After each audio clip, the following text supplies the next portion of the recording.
Bow, bow, bow, bow.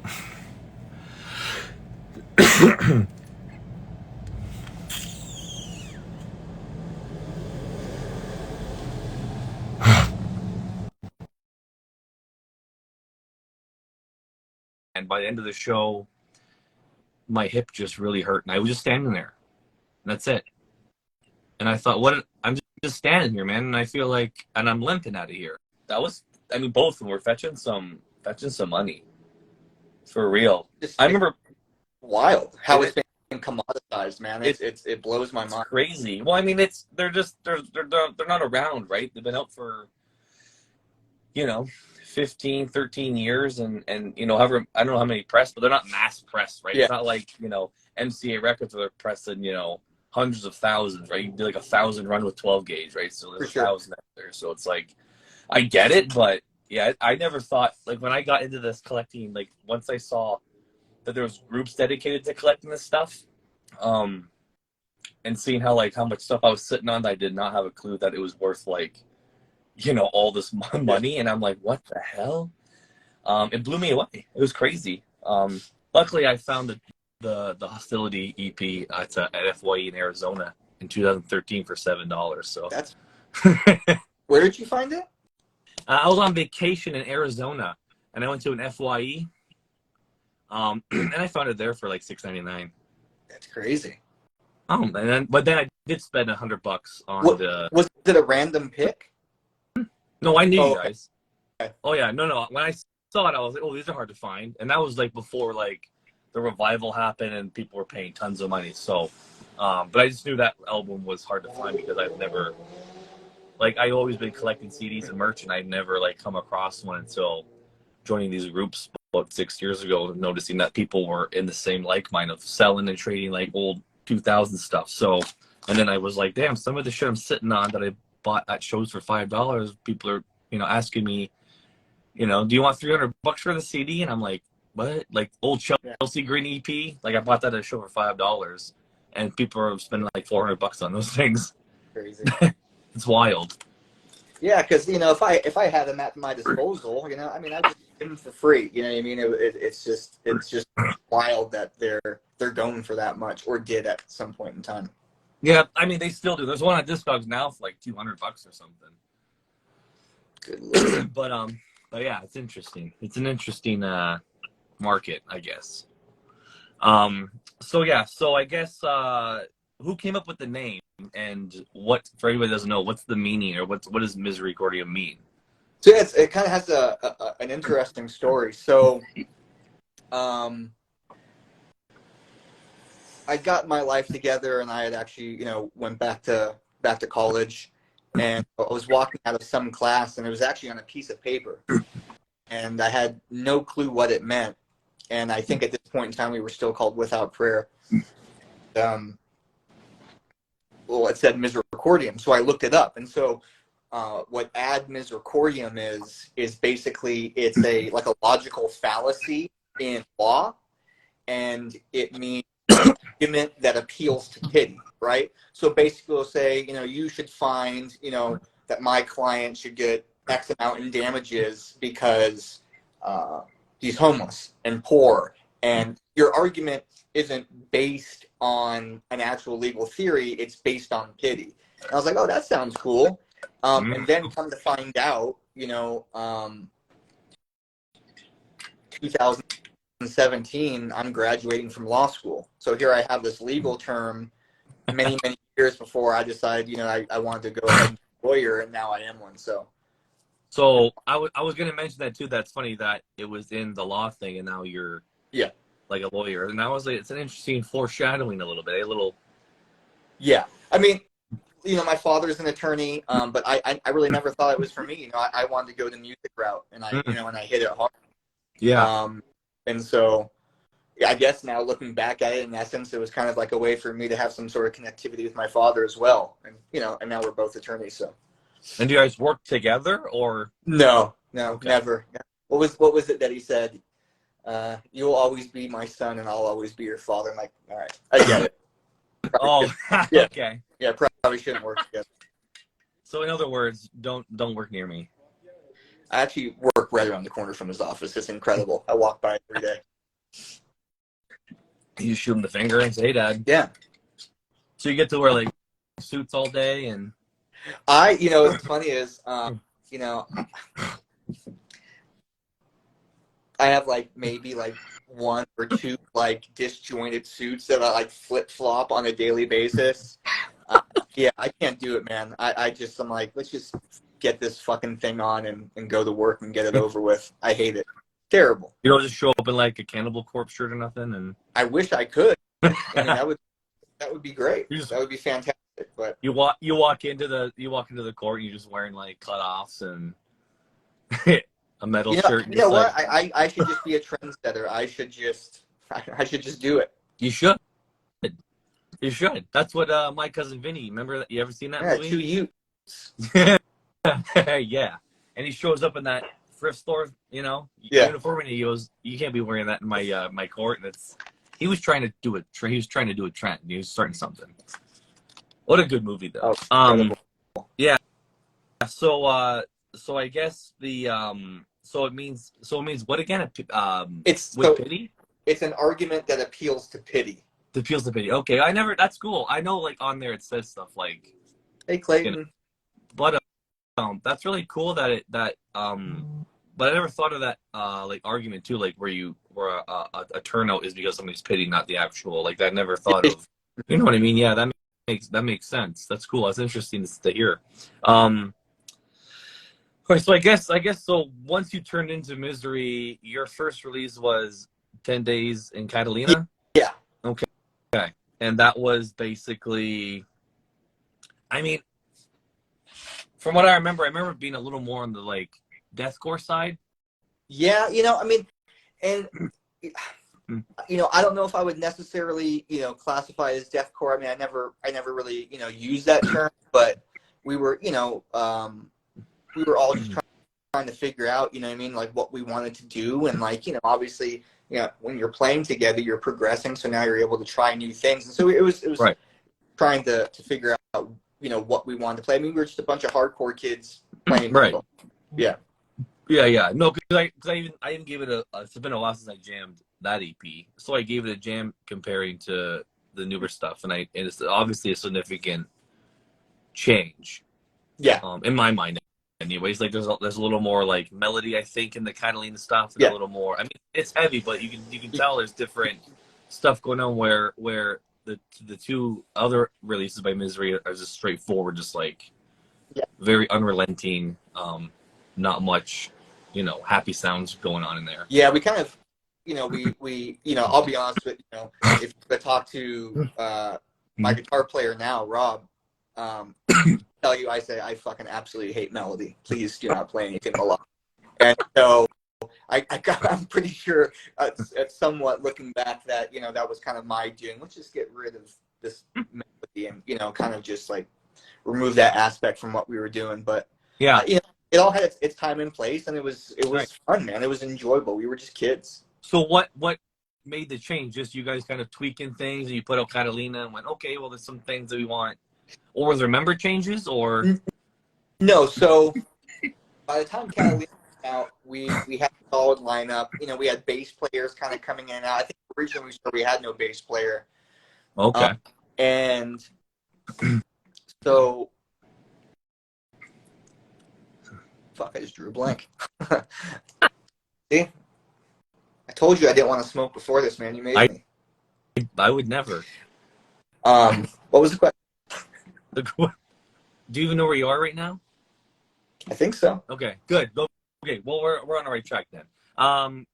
The change up from sound from Catalina to. I just think it was natural. I just think it was. I really think it was a natural progression. And when you're young, you know what I mean. It's like, look, we all say, we want to be original, right, and bare our hearts, but like really, we're also influenced by our contemporaries as well. We're like, holy fuck, that's coming out. You know what I mean? Like, that's what people are doing. That's fucking amazing. You know what I mean? Like, what's our version of that? Right. So. That's cool. Mm-hmm. Yeah, no, I always wonder because it's not like it's a drastic change, but you can tell even vocally, your vocals are much different those are straight up like metal vocals where you have a lot of like almost like pig squealish kind of breathe type like noises. Yeah, And... you know, I will say that that was probably a a big change. That like I was telling Jamie, what's up, Jamie? I was telling Jamie that, you know, one of my biggest influences, the reason why I started doing pig squeals was I'm probably Circle of Dead Children's probably my favorite of all time. I mean, I really don't know who can really stand up with that singer. It's an absolute one of a kind. And so I was just always, you know, a fan of that style of singing. I was like, all right, well, I mean, let's see if I can, you know, incorporate it. And also, again, you know, contemporaries were also doing it, maybe for whatever reasons they were doing. Maybe they like Circle Dead Children too. I don't know. Right. Yeah. But I mean, pig squeals back then were getting out of hand at one point where like every band was, there wasn't even lyrics half the time. It'd just be like squeals and breathes and you know what I mean? Like, for sure. But, no, that's really cool. So yeah, I had a feeling you were going to either say,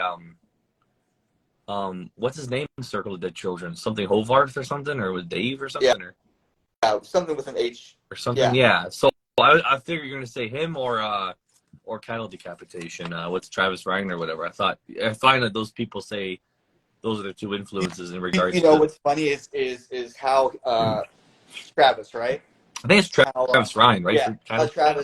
How Travis like, you know, stretches his words. I've actually, I mean, the singer of Animosity did it too. You know what I mean? Yeah. Words out. That's like one of my favorite things to do, and something that I have incorporated. Yeah, no, that's cool. Someone says like I've been shot at the time, which great. I've been shot definitely had that as well. But some of the bands, it suited a lot of it. Like I've Been Shot did like Breeze and the squealy thing, and you guys had it, and I feel like it fit it. But then it wasn't so like gimmicky, if you will. You know what I mean? Because some bands did it, and you can tell it was just like that's what's hot right now. Sure. So they're writing a song basically around to do a pig squealer. You know what I mean? Like or a breakdown. Well, you know, I mean, and it really depends, you know, on you know where people are at in their musical journey. You know, if they're just coming in, you know what I mean? They're not going to be drawing on Circle of Dead Children's placements, right? So in my songs, like, you know, when I'm referring to Circle of Dead Children, I'm like, oh, I like how they did that, right? They were probably looking at their contemporaries and be like, okay, well, how are my contemporaries doing it, right? So it's different perspectives. And so, you know, whether that makes it gimmicky or not, you know, I don't know, but it definitely, you know, is why I did what I did. Right. Oh, yeah. No. I feel you. And also, Taylor, I think you're right, too, because he just said Circle of Dead Children influenced a lot of deathcore. I don't think people realize that. But I think he's right, especially vocally. I think he's right, because I think that kind of... Because, like, that band's older than a lot of the bands that came out during, like, the MySpace heyday time. Yeah, so I feel like... I think I got my first 7-inch off of Robotic Empire Records from them, and it was... and it was, what was it called? Exotic Sense Decay? Yep. Oh, yeah. Is that like 97, 98? I think so. Yeah, so I think it's the late 90s. Yeah, so I was like, you know, 4 or 5 years after that. So. Yeah. And then someone else said, well, that's why Job for a Cowboy did Squeals. It was just the time. Yeah, well, it's exactly it. Yeah. There's some bands that kind of did it because it was kind of like the end thing. But again, they put out one EP with you know, the Squeals, and then they turned to like straight death metal band, you know, which was incredible. Which was good too, yeah. And they're also, I heard they're writing new music too, which is pretty cool. I just saw that too. I'm excited, you know. I mean, it's cool to like, you know, have people that, you know, either I played with live or that, you know, that were making music around the same time I was, and you know, to see where they've come and what kind of, you know, shit they're creating now. Right. No, a lot of these old bands are coming back. It's really cool to see. It is. You know, it's almost like you know, getting to relive your childhood. You know, in a way, absolutely. I mean, even as like a fan of the bands is cool, but like even as a band going, oh, we haven't toured since we were, 18, 19, 20, 21, whatever. Now you guys are like close to your 40s, 35, 40s. Yeah. And it's like, yeah, we're redoing the band, and it's cool to hear like the old stuff and then the new stuff, how people matured and the way production has changed and stuff like this. Back then, production for the most part was pretty crummy for like these littler bands because they're just young kids, right? You can't really afford crazy shit, right? So it's just cool to hear things kind of progress and change over the 15-year span that it's been. Yeah. Looks like Clayton says he misses the Implements of Hell shows with Misericordiam best times. I remember the first time I saw Implements of Hell and I saw Clayton, and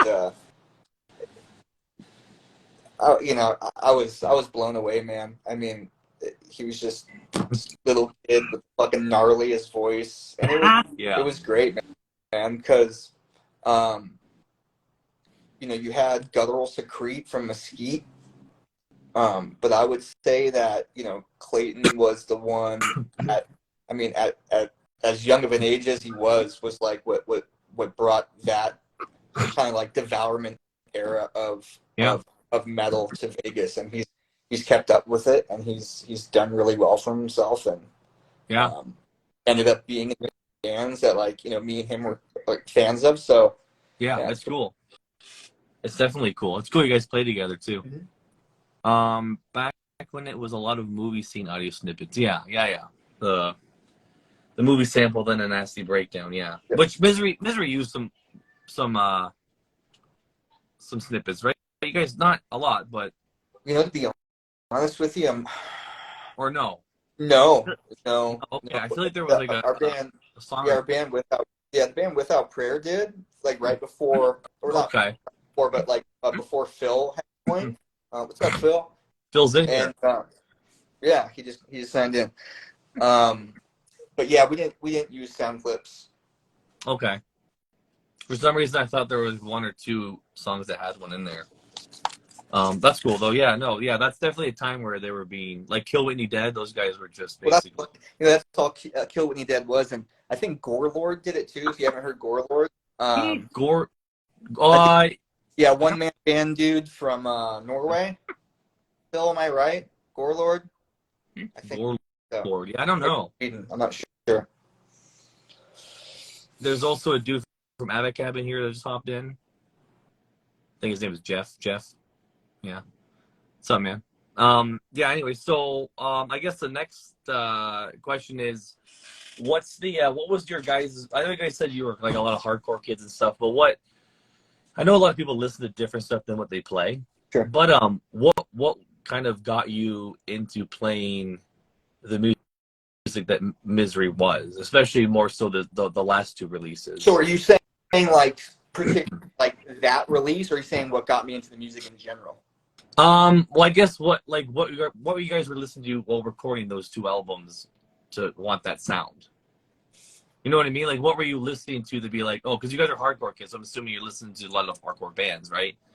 But you guys aren't hardcore bands. So I'm thinking, like, what else made you not sound like a hardcore band, but you played like that heavy, brutal? See, that's the thing, I mean, like, I think that, when we were coming up, the scene was a little bit more diverse. You had more, like, diverse. But yes, I mean, Clayton's right. All Shall Perish is like demo first album for sure. Yeah. Most definitely.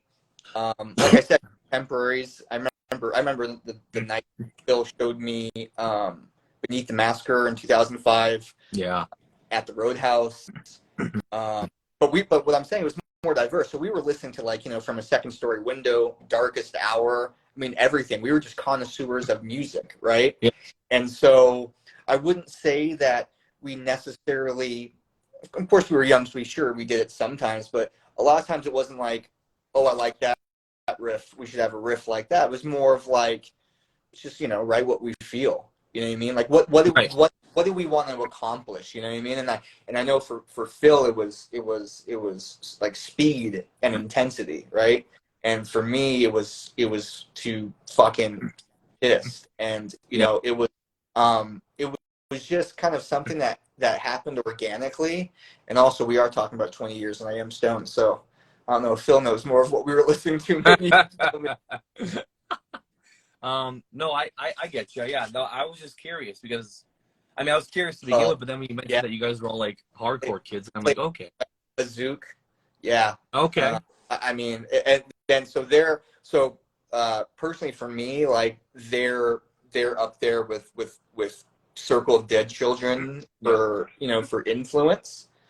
So that's cool. No, I was just I was curious, and then I also got more curious when you said you guys kind of grew up as like hardcore kids. I was like, okay, well, I'm interested. Well, and let me clarify. You know what I mean? Like hardcore was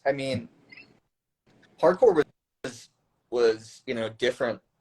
When I was coming up, it was like 30 people at every show, but they were from every walk of life, right? Metalhead kids, rockabilly kids, your traditional hardcore kids, all kind of like coming together. So even and that conglomerate, I guess, as a blanket term, you could call hardcore. I think it was. Okay. And, so we were always exposed to, a diverse music. I mean, we were, a very small town then. Right. Okay. No, that's cool. No, I mean, yeah. And then I feel like later on, like hardcore and like the metal kids kind of didn't get along at some point. Well, actually, to be honest with you, I don't know if it couldn't have been, I forgot what venue it was at, but like, yeah, there was definitely like, when we would go to like the House of Blues looking for trouble, you know what I mean? Like there was no good reason why we were there, or, Converge happened to be playing, some big bill or whatever. But I remember that, once the scene like got a little bit more known and more inclusive, you know what I mean? Like some of those metalhead kids trickled on, like they caught on, like, holy fuck, like, these traditional breakdowns, whatever, they're sick, right? And so they would start showing up and stuff. And I remember one time I didn't even do anything, and that's usually what happens to me, is these people started surrounding me, and this dude that I recognized from a metal show who started coming to hardcore shows, like, pulled out a gun and like got all these people to get away from me. I was like, holy shit, like I don't even want to be involved in any of this. Right. But yeah, I mean, these people that you would think where, there's some division between us, some of them ended up being extremely fucking loyal people. It was nice. Yeah, no, I definitely, I loved when bills were eccentric like that. Like I remember seeing like Born of Osiris, Ghost Inside, Winds of Plague, and Terror, and I feel like that brought like a whole, you know what I mean? But bands like Bryce here says, some deathcore bands fit in with the hardcore scene, which is true, because I feel like Winds of Plague definitely has that hardcore like feel where they can be on a deathcore show, and then they can, same with Acacia Strain, especially old Acacia Strain, like they could play both shows. You can play with the Spice Icon, then you can tour with fucking Terror and stuff, right? So Madball, like it's cool. But there was, I feel like, I mean, maybe it was different states. The shows I went to were in Michigan, but sometimes you could tell that there was like a rivalry of like, when there was a mixed bill, that the hardcore kids were the cool kids, and they make fun of the deathcore kids for having like big gauges and their long hair and the skinny jeans and shit. So I feel like there was like some problem. So much for inclusivity, right? Right. But no, I miss those days where everyone kind of came together as a family. You know what I mean? There was a mixed bill of cool shit, and it was great. I don't know. I don't think it's like that anymore now either. Like rivalry rise, no, but I mean like shows I find are very like every band kind of sounds the same now. You know what I mean? So I go to a show with 5 bands, and they all have a relatively similar sound. Sure. So the same with like the deathcore scene now, in my mind, I think is a little. It's not as exciting as it was before. And I don't know what, I don't know why that is. And like, keep in mind, like, I'm cooped up in my house all day because I don't like seeing people. But like, there was more like discovery, right? You had to go discover these bands, when I was coming up, you know what I mean? And like, I don't know if it's because everything is more easily accessible. It's less organic, where it's like, I can listen to 100 bands over the span of, a couple fucking hours, whatever, as opposed to like my ass having to go on to mp3.com or trying to, you know what I mean? So I don't know if that just has to do with Yeah, like LimeWire and getting like viruses all over your computer. absolutely. It was great. That's all I did. I was talking to a guy earlier today too, and he said like in the early 2000s, like when deathcore was a term, I think stuff sounded more fresh because that was like a fresh new scene. Where like this is like the second revival now, where a lot of bands are trying to get that MySpace deathcore raw sound, and some bands are nailing it for sure, but some you can tell they're just like it's too overproduced too. You know what I mean? Well, In my mind, the sound was raw, right? Because of the lack of accessibility. right? 10 Days in Catalina was done on like a I don't know what device it's called, but it was the drummer for the Weirding Way, Keel. He recorded that, and okay. That was in my I record vocals in my bathroom, and now with my It says wild in your bathroom just doing vocals. Yeah, just fucking it was great. But now it's you got everything right here, yeah. And not only that, it sounds fucking amazing. Yeah. So I would love to say that, oh yeah, I was definitely going for that raw sound, but I mean it was just pretty much like you get what you get. What you were stuck with, right? Like that's what you guys could afford and do, right? So for sure. I mean, recording equipment and stuff obviously has changed too since 2005, but at the same time, yeah, I think a lot of bands they just sound too clean. You know what I mean? They almost sound too. Well, the way I look at it is like the only band that sounds as Meshuggah. They are that. That's what they are. Right. And I don't know. I do like a little bit of rawness. I don't know. Like I particularly, like I like listening to Nails. Of course I love Converge. So like that whole Kurt Ballou rawness that yeah. Has, that signature sound he has, I like. But like, I don't know. I don't think it was really ever the pretty much us working with what we had, and it came out fucking sick. No. For sure, absolutely. No, I feel you. Yeah, the raw sound though, I like when bands kind of, you can tell that like they're playing and it's not just like fixed up and. For sure. I mean, now if we're actually going for like actual raw sound, like then it's drop dead all day. That to me, like that. Yeah, drop dead. Yeah, that. Well, I mean, even like the Cleansing by Suicide Silence, that was all recorded live. Yeah. That whole album, right? So I mean, and you can tell that doesn't have, like, they had the money, they're on Century Media, but they had that sound where everything's not crisp and perfect. You know what I mean? Like, it's got the little imperfections and the sound and that, like, it's I prefer perfect.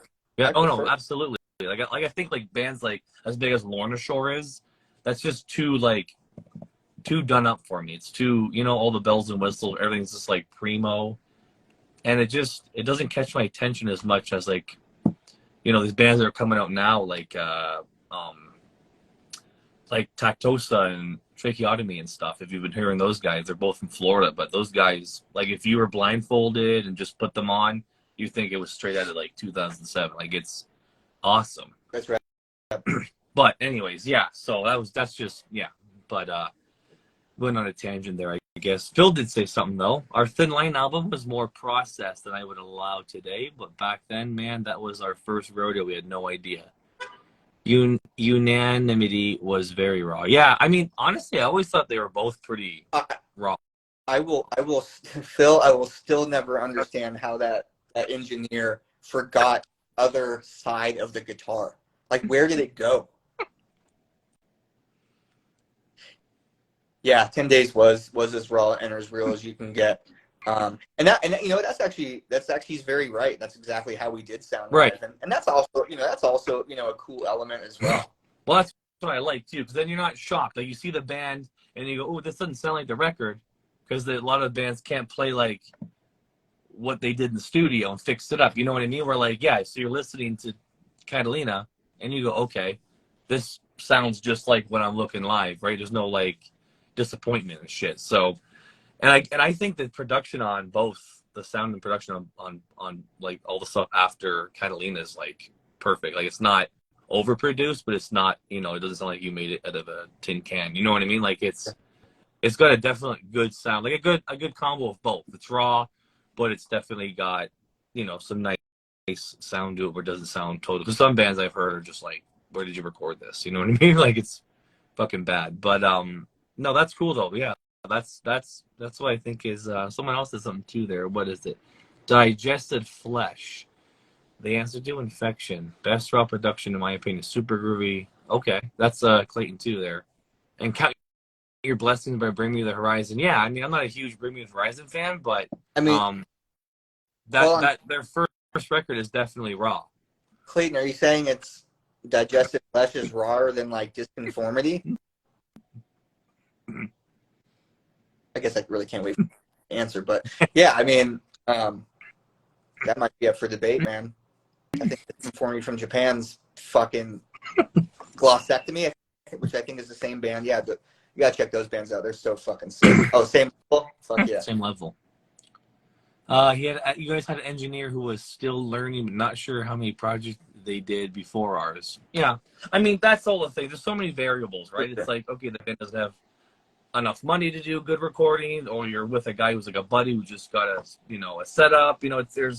I've heard a million stories, but that was the time back then. I think people just were putting shit out, and and MySpace was so accessible, right? Like so many bands found their break through MySpace, whether it was like hooking up with the right people for like a label or the tours and stuff, So, and I'm sure you obviously understand that. I'm sure you guys did a lot of stuff through MySpace and probably realized if it wasn't for MySpace, you guys probably wouldn't have gotten as big as you did. You know what I mean? Yeah, I mean, I think it was the first platform where you could, that was, social media, but also you could put music on. So, right. Yeah. I don't know if Bandcamp came after that, but yeah, I mean, Bandcamp was way out, not way, but like after. Yeah. So yeah, MySpace was like, the first kind of fucking frontier of being able to get your music out there easily. Right. Yeah, and I was talking with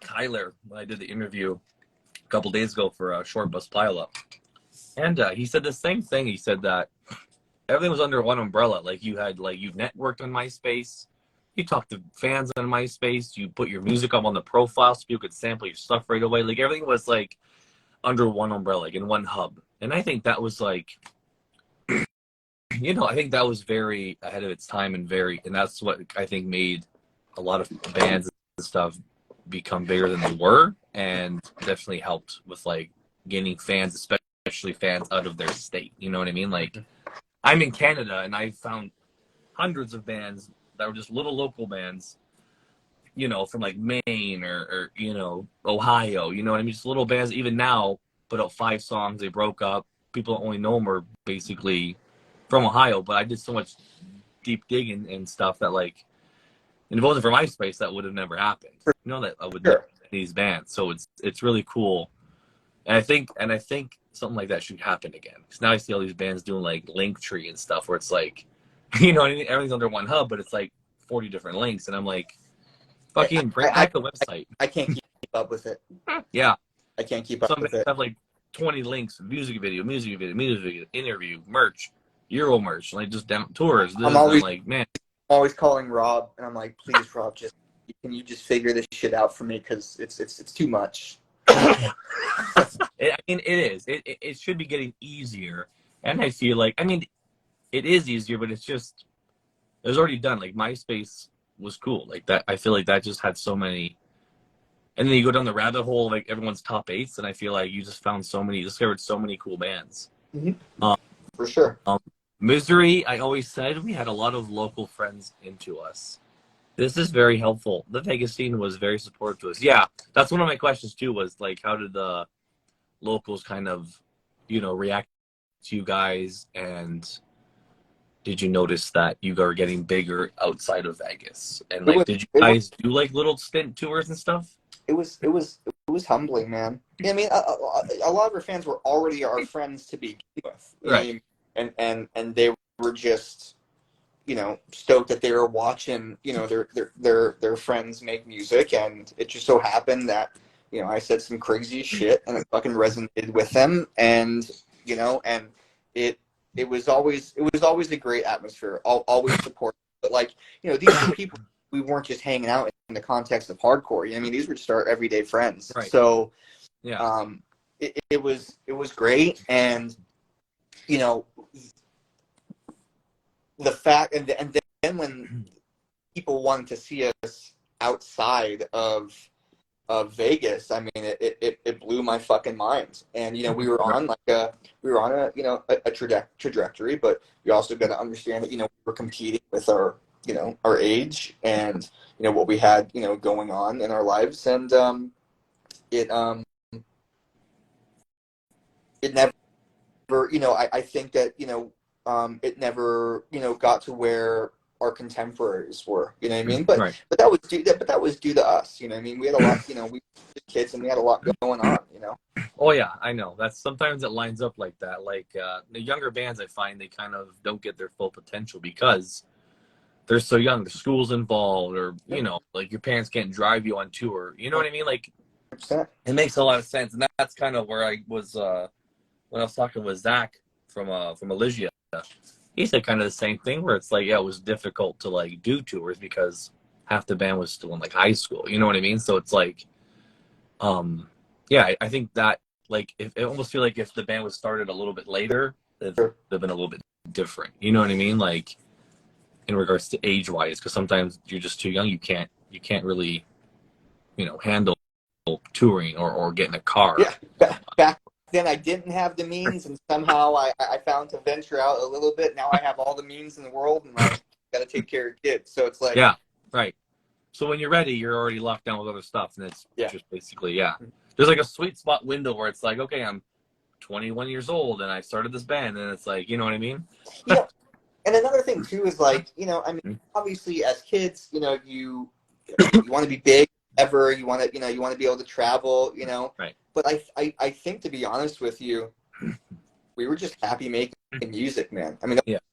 You know, I would even relive all the fucking arguments we got into again. You know, I mean, even those were fucking fun. It was just a crazy, wild fucking time. Yeah, I'm sure it was a wild ride. I mean, yeah.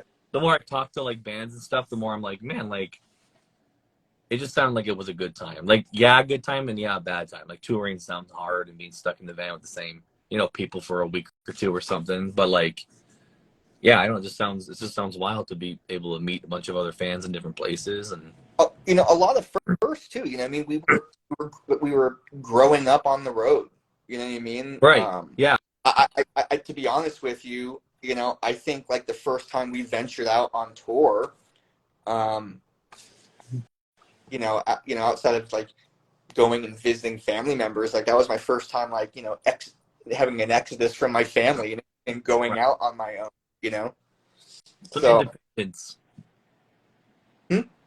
Like some independence of your own and going out. Yeah. Like and just being like, no parents, it's just us, you know, like. But I'm sure it's like also scary too, right? It's like exciting, but you're like, oh, like, you know, the fuck. Oh man, we played this game where it was let's take a bunch of sleeping pills and see who can stay up the longest. While driving the van or what? Well, us in the back. And who won? Oh no, we all had fun though. We with the happy pills, with the little sleeping pills. Oh, was it Reno? Oh my god. That's so funny. Yeah.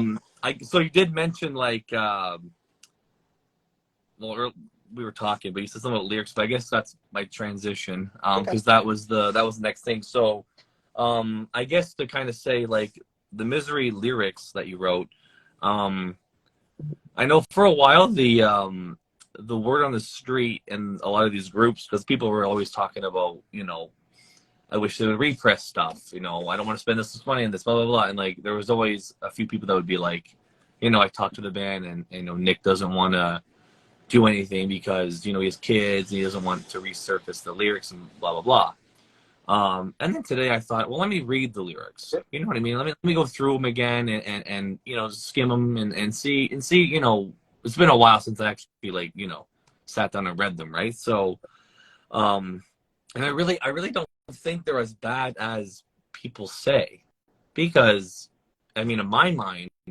the lyrics are very politically charged like, you know, about society and, you know, government and stuff like that and how people live their lives and shit like that, right? But I think when you go and say something like ludicrous, like something, you know, crazy, I think you're not saying it for like to be edgy or to, you know, provoke emotion from them. I think you're trying to do it as like getting a point across in like a more less sugar coated way. You know, if that makes sense, or if I'm on. You know, so I think like where my departure from like the bands that I grew up listening to, and actually I've obviously thought about this quite a bit. You know, like, you know, Circle of Dead Children, right? Of course, Cannibal Corpse, right? You know, they, you know, and now we have what, Sandwich Bog. Yeah. You know, so for me, you know, I've never understood, you know, how on one end, you know, Cannibal Corpse can have these, you know, fantastical lyrics, right, which are just completely absurd, you know, and what my departure was like, okay, like, I want to say something like that, but I want to distill it into its most basic components. I don't want to. I mean, sure, I like being colorful with my language, you know, in my attempts to, you know, be a poet or whatever. But I wanted what I was saying to be clear.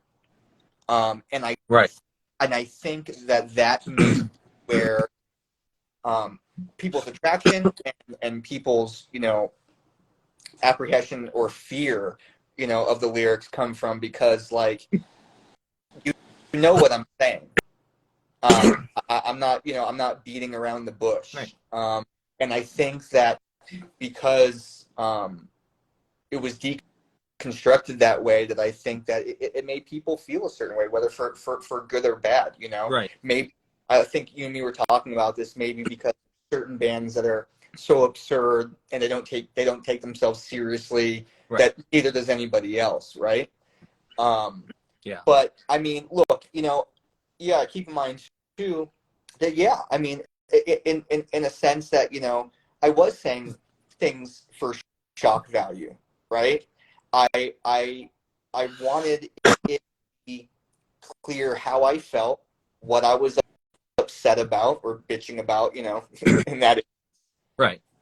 And I didn't want to mince words. And so, and look, you also got to understand, you know, I mean, all jokes aside, you know, I suffer from attention deficit disorder. And a lot of times people think that just deals with, you know, hyperactivity, right? And not being able to pay attention. But a lot that comes with it is impulsivity, right? So, you know, I had a serious issue with being, you know, impulsive. Now you would think, hey, you know, you're writing this down, you can erase it. You're typing it out, you can delete it. But for me, it was like, this is how I'm feeling. This is what I'm going to write. And never in a million years did I ever imagine that I was going to be raising boys, you know, and that, you know, I was maybe going to have to, you know, answer for some of the things that I've said. And so, and whether I, you know, still believe in what I say now, you know, from then, I never thought that, you know, I was just a kid having fun. It was so much fucking fun. I couldn't see anything further from that. You know, music was my escape, and it still very much is. Right. But yeah, I would say, you know, for me, you know, I guess it is the not mincing of words and the confusion about the song titles and what they mean and why they are the way that they are. I think those two things, you know, kind of, you know, linking up together. I think people have attributed more to it than I think it should be given. Yeah. No, I agree. Like I think people maybe, I think a lot of people ignored, and even me back then, like, you know, reading it and going, oh, that's a crazy line, you know, because edgy was cool back then, right? So I would wear my shirts that said, you know, rip the bitch in half or whatever, right? So, and you know, those lines would stick out, but like reading them as like a 35-year-old now, and I go, that as much as that line, like there's a line you say something about like, do you want your child to get gang banged or something? But like, I get why you're saying that.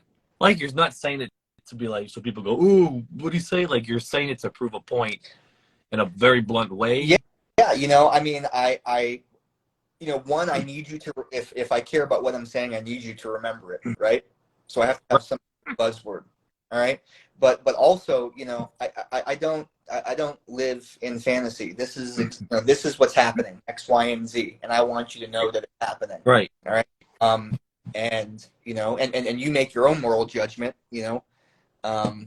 But yeah, I mean, I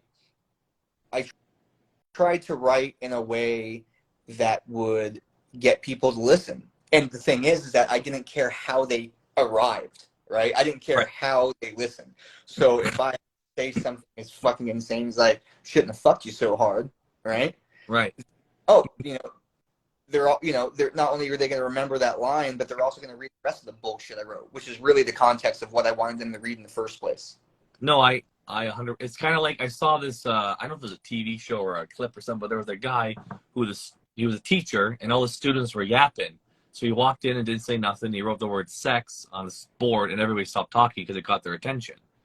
I find it. I kind of say it the same way. Like, if you didn't have some of those lines that were like popping out at you, sure, I think people would not, you know, give the lyrics the time of day, or it wouldn't pique their interest as much. So I feel like sometimes you got to hit someone over the shovel to kind of get their attention, and that's just like that line from Seven, right? Yeah, you have to hit the head in order to get their attention. Right, exactly. Yep. And very, very similar to Zach, and again with Elijah. Sure. Elijah, when he drops the F-bomb, right? And you know, and for years I heard people, you know, say, you know, that's such a, you know, anti, like a homophobic song, this and that, and then like, you know, a couple of years ago there was no detail as to why people were saying, oh no, that's like a pro-gay song, but no one really knew why. That was kind of like what was buzzing around things. You know, I mean, really, to be honest with you, the way I interpreted it is yeah, I am what you say I am, right? So well, he explained it when I did an interview. Mm-hmm. He actually like came out and told us what it meant, and I guess so. What he's saying is, to start a fire. I don't know if it was a certain location in the world, but to start a fire, like all that brindle stuff, you know what I mean? Like all that stuff that to start a fire, they're called fags. And he said that the song is about him and a bunch of other people using homophobes as fags to start a fire, to light them on fire because they were anti-gay. So that's why he's saying, who's the faggot now? Because they're being used to be burned to start a fire. And that's, and then everyone, like, I got a bunch of messages after the interview saying, oh, that was so cool that he cleared up, because, like, you know, obviously they're using that word. Yeah, and look, right, so the, you know, the word, right, the bundle of sticks, and I obviously I've known that part forever, but I didn't know this part until, you know, a couple of years ago, where basically, you know, you would be burning these homosexual individuals on a stake, and then it would take the rest of the homosexuals and it would throw them, right, into the bottom of the fire, because they weren't even worth the kindling that was burning next to them. Right. So, yeah, I mean, and that was, you know, that was a powerful song. And, you know, look, when that shit came out, I was like, good fucking Lord, dude. This, you know, this dude said lungs. I mean, I loved his deeps, man. You know, I like things that are different. You know what I mean? He had a different like tone to his lows, and I fucking love them. Oh, absolutely. He is like a masochist, especially. His vocals are very, very. First of all, they're unique, just like yours. Like when a Misery song comes on, you know it is.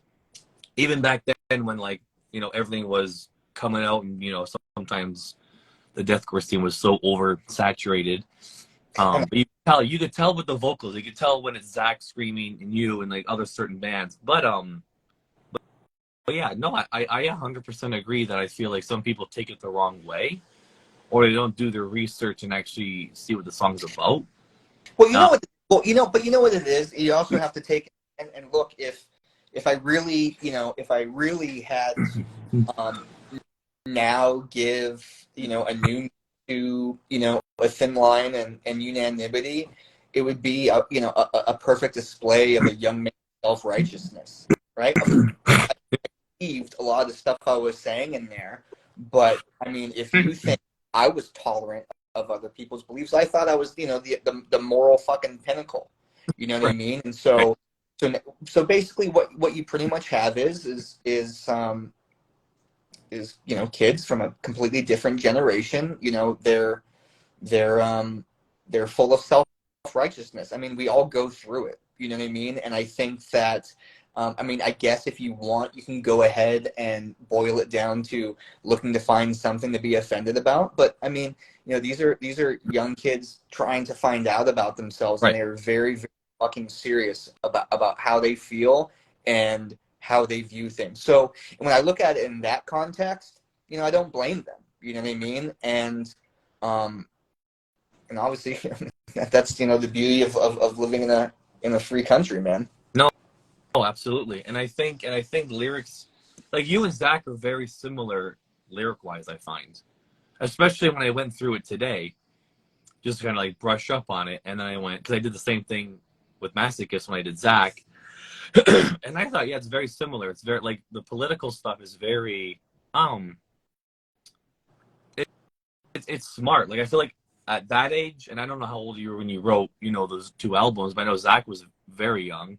And I remember myself at that age, and I didn't follow anything that was politics. I was still skateboarding and just finding shit on the internet, and you know what I mean? Like, and when I read the lyrics for you guys and them, I thought, this is very, like, for as young as you guys are, it's very intelligent. You know what I mean? Like, if I just read my own, I was, it's like some professor probably wrote this. You got to understand the event that happened only 3 years prior. 9/11, right? And so here you are in high school. Like I said, self-righteous. Trying to find you are really convicted and unapologetic about it. Right. And I would be lying to tell you if I told you that I was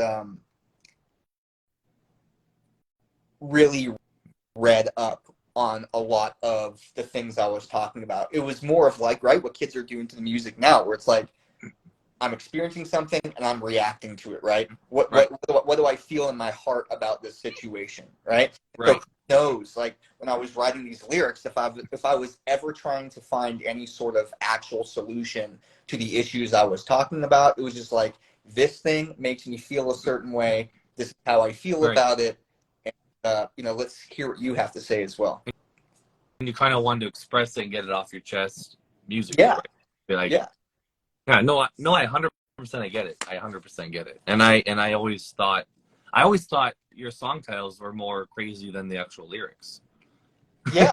And it also touched. Is there a thought process behind those? Like, is there actually like indie girl?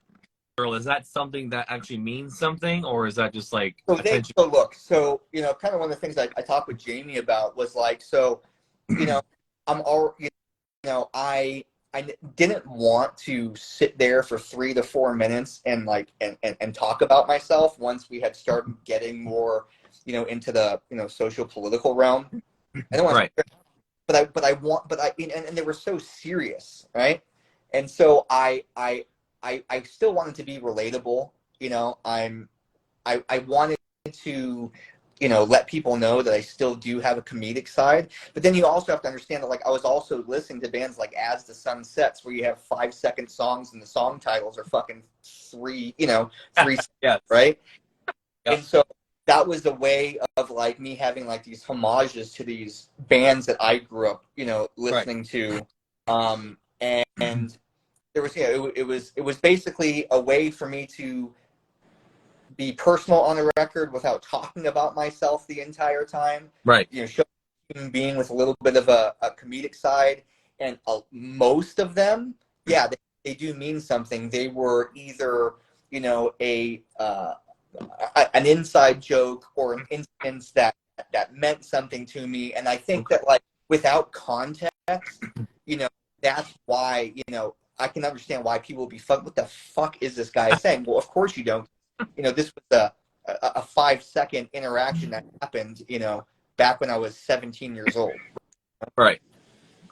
No, I definitely get you. And I mean, yeah, that's song titles are, especially when they're like how you guys did them, like they're a little more, a little more edgy, I guess. But like, yeah, it's a 5 second, like it's like saying hi to someone and then judging their whole life on it. You know what I mean? Like you don't know that. You know what I mean? For sure. So it makes sense. It makes sense. 100%. And another thing too, it's like there's also, while there's a lot of thought going into the music, again, there's not much thought of the echo effect of what you're going to be doing. I mean, I know it's moronic, but this idea that these things were going to go into fucking perpetuity, I never thought of, right? I was like, I'm saying this now.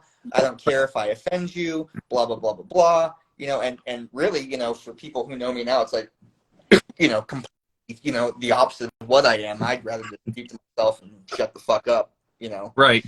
So, I mean, people gotta also realize that, like, you're a kid still, too. You know what I mean? So even if you were writing strictly for shock value, being a kid, like... And I think, my big reason for maybe, not wanting the lyrics to resurface, but, I mean, that really also extends, to the song titles as well. Because, when you're young and you're impulsive and you're self-righteous, you don't care who you offend. And, right. I broke a lot of people's confidences, right? And now, I have committed things to paper that really should have never had, but I wasn't fucking thinking then. And so, yeah, 100%. It's, you still have to be accountable for your actions, but sometimes, you don't know how your actions are gonna, further affect your life. And right. Look, I've been, relatively unscathed, but as a 37-year-old man who's raising kids, you reflect. Yeah. Oh, 100%. No, I mean, I look at it too, and I go, when I was, in high school and even out of high school, in my 20s, like, and it was just that era. But of course, I called people gay, meaning if you use the, call people retarded and use the F word, and you know what I mean? Like, that was just like, back then it was like all the movies from the 2000s where people just dropping the F bomb, and you know what I mean? Like, that was just like, I don't want to say acceptable, but it just seemed like it was a different breed of people it just goes to show you, I mean, really look at it, how, I don't know what the word would be. How much things have changed right since then, but like how stuck and open we were, in our prejudices. You know what I mean? Right. And, and whether they were, people were more tolerable of people's prejudices is, another debate. It was just, it was more out in the open and accepted as normal discourse, as opposed to now it's really out in the open. But, sometimes I wonder if people are just speaking to speak. Right. No, I prefer, like, I like how the world is going now in regards to, being more accepting of things. And you're not supposed to use certain words and stuff. Like, I would never be caught dead now. You know what I mean? I would never use, like, I always think back and go, how many people did I offend when I said, that's gay or made rape jokes? Like, I made a lot of stupid jokes of just like, I was very, very like, I don't care, kind of the same mindset. Like, I don't care who I offend. I'm gonna spew whatever I do. But I look back at it now at 35 and I go, yeah, like I probably ruined a lot of people's days, and I feel bad about that. And it's the same thing, how you're saying with your music and stuff. And I also think, the world changing now, and I think the younger kids, like the next crop of kids that are coming out, are more conscious of like, hey, let's accept people for who they are. If you're gay, trans, fucking straight, black, whatever, like, it doesn't matter. And I like how that's happening. And, once all those boomers die off, then I feel like, you know what I mean? Like, I just feel like, in my mind, I think things are going to get just a little bit better, because I think the younger crowd's shifting into like, everyone's like, I mean, I would, I'm, that's the goal. And I hate to be the pessimist. We'll find ways to hate each other. We already have. We'll reinvent it again. I mean, yeah. There will, we will find some way to fuck over the person next to us, you know. And this argument that, you know, I hate it so much, that my generation, whatever, and then whatever you say after that, my generation this, my generation that. Look, everyone, you know, wants to act like their generation, you know, has the most experience, and yeah, right. It's just we've always been shit. You know what I mean? It's just trying to find a little bit of happiness while wading through it. You know what I mean? Right. No. I mean, I never really thought about it, but yeah, you're probably right. That even if everything gets combed over and like racism ends and homophobia ends, and I'm sure we'll find other ways to be shitbags, because I think that's the downfall of humans. You know what I mean? Like, just people are just, they're always gonna be shitty people. Yeah. But anyways, this is turned dark, eh? Just for a second. Just We still got the lights on. a quick second. Yeah, I've got nothing else to say on that topic. How about you? I think it's pretty good. Like, I think we cleared up some cool stuff, you know, get a little more insider.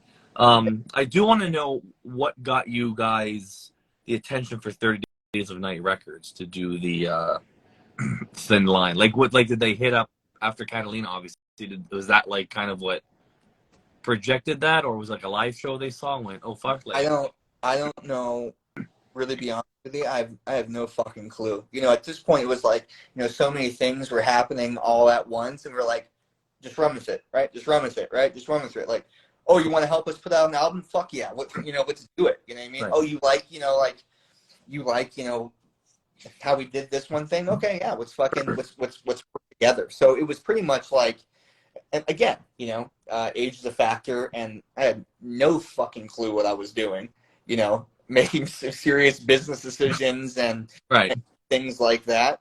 You know, I mean, it's just, you know, us kind of like running with it at that point. Right. So you kind of just took it day by day, and whatever happened, you kind of just. So I'm guessing that's the same deal when 12 Gauge, like, hit you guys up to do the EP. Yeah.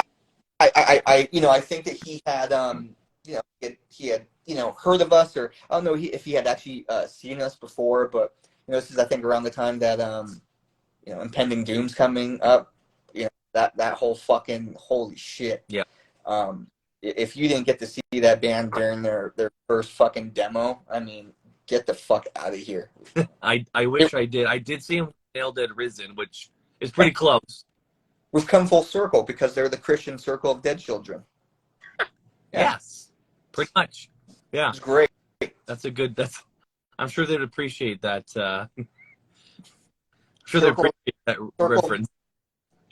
Some circle, that's nice. Circle of hosts. Yes. Circle of Chris. Yeah. So okay, I wasn't sure if you remember or not with the labels of kind of reaching out, but that must have been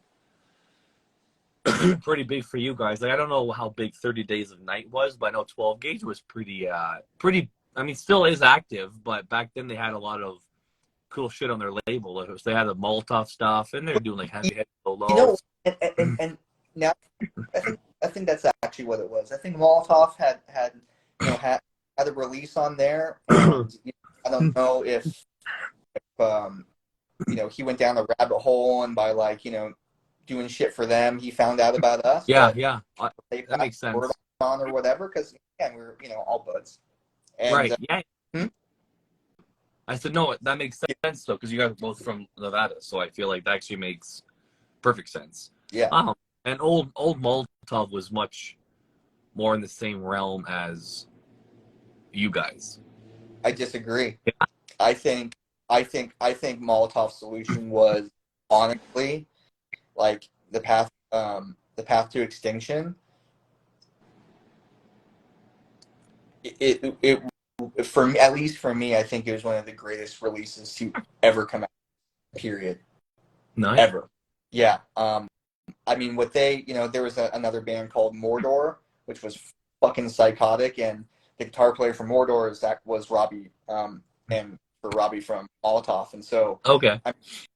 So Molotov, I believe it was around before Robbie came in. if I'm remembering correctly. Anyways, when Robbie came in and they did Path to Extinction, I mean, fuck, dude, blew me away. Yeah, no. I meant compare like sound wise. I feel like you guys had like. Well, that's the thing, right? We're buds, so they went to Love Juice. I'm like, oh, guess we're going to Love Juice too, right? That was the Right. Yeah. That's what I meant. But yeah, I mean, if you looked up to them and stuff, you're obviously not gonna be like, yeah, we're the same. Like, I get it. but early Molotov was crazy. Yeah. Even the split with like War from a Harlot's Mouth. Yeah.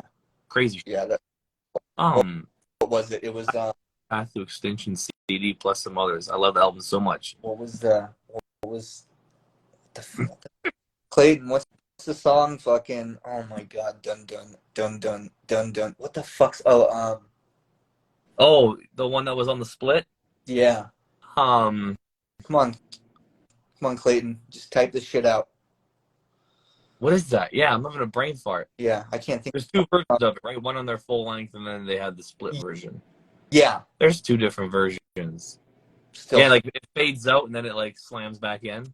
I know. It's unfucking believable, dude. So what is what's that? Funny is Myth of So Myth of Human Progress. I think Cassidy told me, he was one of the guitar players of the band. He told me that was an accident. And then they're like, oh fuck. Like so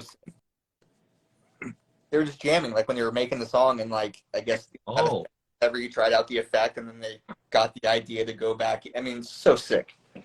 That's a hell of an accident. Yeah.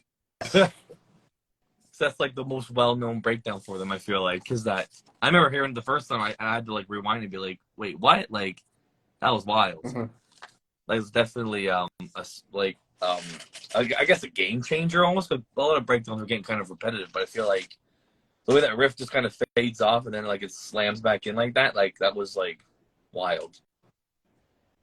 Well, I mean, you know, they pushed the envelope, man. Yeah. And, like everything they did, they were just on. Yeah, they definitely did. They definitely did. Any chance of y'all repressing all the CDs, they're paying us to find. Yeah, I know. You got anything to say about that, Nick? What? You got anything to say about that? Any chance of y'all repressing the CDs? People can't find them. You know what? At this point, just go to a bootlegger.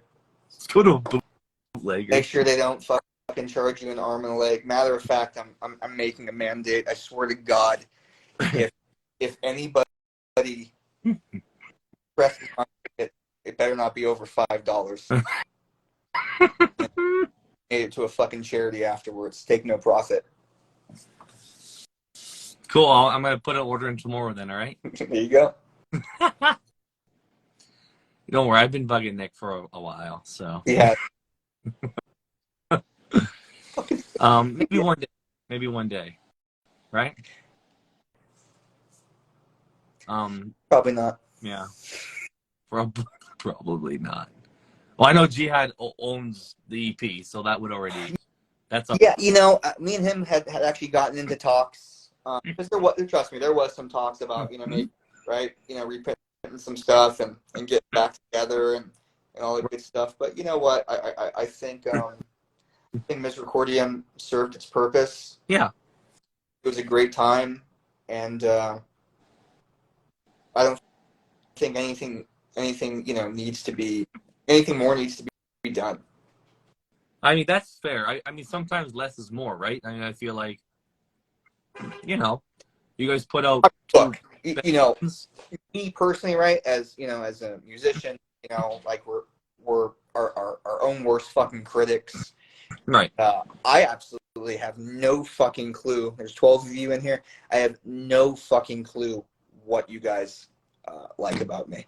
I mean, you get made right when you listen to Misericordiam, you know that you're listening to Misericordiam, like specifically like in vocals, and I will never understand the fascination, but it is appreciated. What's there? Because I don't particularly care for myself too much, so humbling.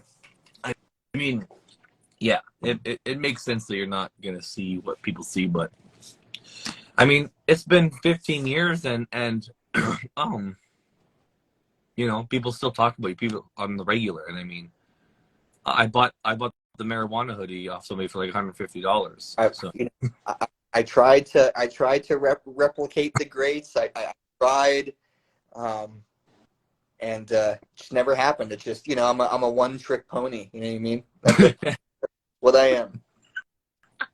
I mean, you know, and then that dude did the bootleg shirts too, which turned out cool. And you kind of gave him his blessing, but Yeah. I mean, yeah, I think people want like a legit release, and I know, you know, I ask you about every other week, but yeah, no, I mean, there's things behind it, right? Like 12 Gauge owns the EP, so like even if you wanted to do a release, it wouldn't be a full discography, right? And 30 Days of Night, I mean, they're dissolved. I would imagine that's pretty up for grabs. And Catalina is the one where, like, I think it would be weird to do a discography and leave the EP out. You know what I mean? But it'd be cool to repress the other two at least for people to be able to have. But again, you know, it's all up to like you guys and other labels involved and stuff that aren't. But I mean, Well, you know, who knows? You know, that's just, you know, our particular stance now, right? And you know, things could change, but I just don't know under what circumstances, you know, it would, you know. right. But you know, I guess, right? Never say never, but probably never. But probably never. I mean, I want to do even just like a run of merch for you guys and fucking do something cool with the money or something, you know? Well, like if you want to. well, you know what's crazy is we had we had some UK distribution.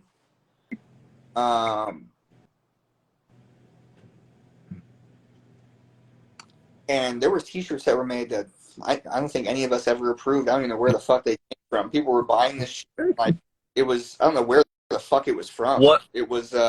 What was it? They did merch in the UK? Yeah, you know, Phil was keeping tabs, and I don't know how his total got up to this, but he said that he thinks that they owe the $4,000. You know what I mean? I mean, again, kids, business decisions that I didn't even know, you know, how to fucking navigate, and you know, it is what it is. But I mean, it would be cool, right? It would be cool to, you know, see you know, a new design. But for me, you know, it's like at this point, like, you know, there's different things that I want out of music, which is, you know, why I'm, you know, I got collating now. Right. And it's just not that I don't mind that Misericordiam is always going to be a part of my life, and I'm always, you know, thankful that people gave a fuck. I mean, holy shit, like I just never expected it. But now it's more like, it's not like you know, I want Misericordiam to be what it was, and I feel like that's, you know what holds value. You know what I mean? I don't. Right. Have in the past, I don't want to prostitute myself.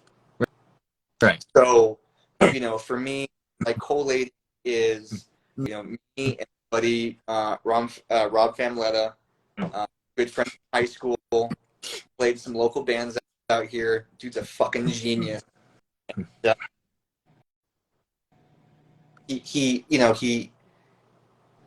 you know, when we talked about making music together, he was like, I want you to have like your vision. You know what I mean? And I want you to be able to express yourself. So right. I'm at a point in time, I wouldn't want to use the word selfish, but like there's something I'm doing, and I'm getting something from it, right? It's filling my cup, if you will. Right. And it's something I want to dedicate my time to. And not that if I were to have someone, you know, like you do a Misery release, that it would in any way tarnish what I'm doing now. Right. It's just what I'm focused on. No, yeah, 100%. No, I get that. And it's almost the same with a lot of bands. Like either that I work with, because, you know, they've been dead for so long, and it's like some guys are in other bands now. So like a band from, you know, 2006 isn't the top priority, or they just have family, and it's like, and I get it 100% I get it. But, you know, there's also times where, you know, they're not down, but they're like, let's do it because I can put money towards my new band or something. You know what I mean? And for sure. Oh yeah, we want to record something new with this new band I'm in, and that'll help, you know, or whatever, right, or something. So there's always a way to kind of, you know, do I think for me, and look, I'm not trying to be, again, self-righteous. It's something I've tried to move away from, but, you know, anytime I've done something for money, it cheapens it, you know. And if collating makes money, all right, but you know, I'm sitting there with my bud every day. You know what I mean? Like telecommunicating every single day, right? And you know, we're bearing our hearts, and we're having fun, and we're, you know, having some sort of fucking escape to right. this we all live in, and it's really been a good time. No, that's cool. You got the cooling stuff. I'm gonna touch on that after a couple more questions. Sure. That we can kind Yeah, of no problem. Someone has a question for me here. Question for you, Ryan. How far ahead on releases are you? Yeah, so I think I'm about four bands in right now. So tomorrow's drop, and then I think I got 3 more bands already lined up, like with artwork done and everything. So yeah, the next 4 bands. Usually kind of doing blocks of like 3 or 4, pay for them, get them all done, and then kind of just move along. Yeah, so the next thing, I noticed today that it says you guys broke up around 2010. Is that about fair to say? Yeah. But then your last release in 2007. Did you guys write and record anything in between that time? Yeah. So, we had a couple member changes. Okay. And we had wrote an album actually at Tim Lambesis' house. Oh yeah. And I mean, he wasn't there, but it was a guitar player from Sworn Enemy and what's this fuck from All Shall Perish and Suffocate. They had a band, Smash Face. They were recording their shit at the same time. Incredible. Oh, wow. Such a great lots of alcohol was drank. It was fun. But anyway, so we recorded this album. It was an amazing album, right? You know, I'm a useless fuck, so you know, I'm just sitting there being a singer, doing nothing, and you know, they record this beautiful album, and I started recording, and my voice was fucking terrible, and I felt like I was doing a disservice, and I don't know what it was. Maybe there wasn't, you know, the mic was too raw, you know what I mean, and I couldn't hear, like, you know, the layers of like maybe delay that or reverb that you'd put in the background to kind of thicken it up. Right. And so I was getting discouraged and you know, thinking about, you know, I'm gonna let all my buddies down, and I ended up kind of blowing out my voice, like trying. Oh wow. And I thought it was over, and I became, you know, just extremely upset, and I said, I can't fucking do this. I can't release music under these conditions, and I also don't think that I can continue. And you know, it was actually, you know, I'm doing this new thing that, I had a little thing in between collating where I first started trying to sing again, but like really actually like having, you know, for lack of a better term, faith in myself. Really, where I really tried to see if I could sing again. So okay, that's why. I mean, going off the collating songs that I've heard, obviously your voice is back, so yeah. That's cool. That must be like, I couldn't imagine though. So like, did everyone record their parts already, and were they like, damn, we did that all for nothing kind of thing? Like, were they like, and not really. I mean, maybe there might have been like, you know, some, but that's the thing, right? So I don't.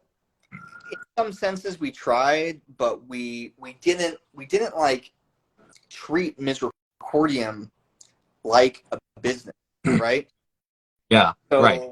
It wasn't that we weren't serious. It was just like, oh, okay, you know what I mean? It was. I guess it was more about we were writing music for the sake of writing music, Right. right. Right. And so, and I think that, you know, these guys that I had been writing with, my closest friends that I had been writing with for so long, you know, I don't think they ever held it against me. They, you know, they'd ask me, hey, are you going to do it? I'm like, you know what, I don't, and I really never actually got any sort of, nothing really, no animosity whatsoever.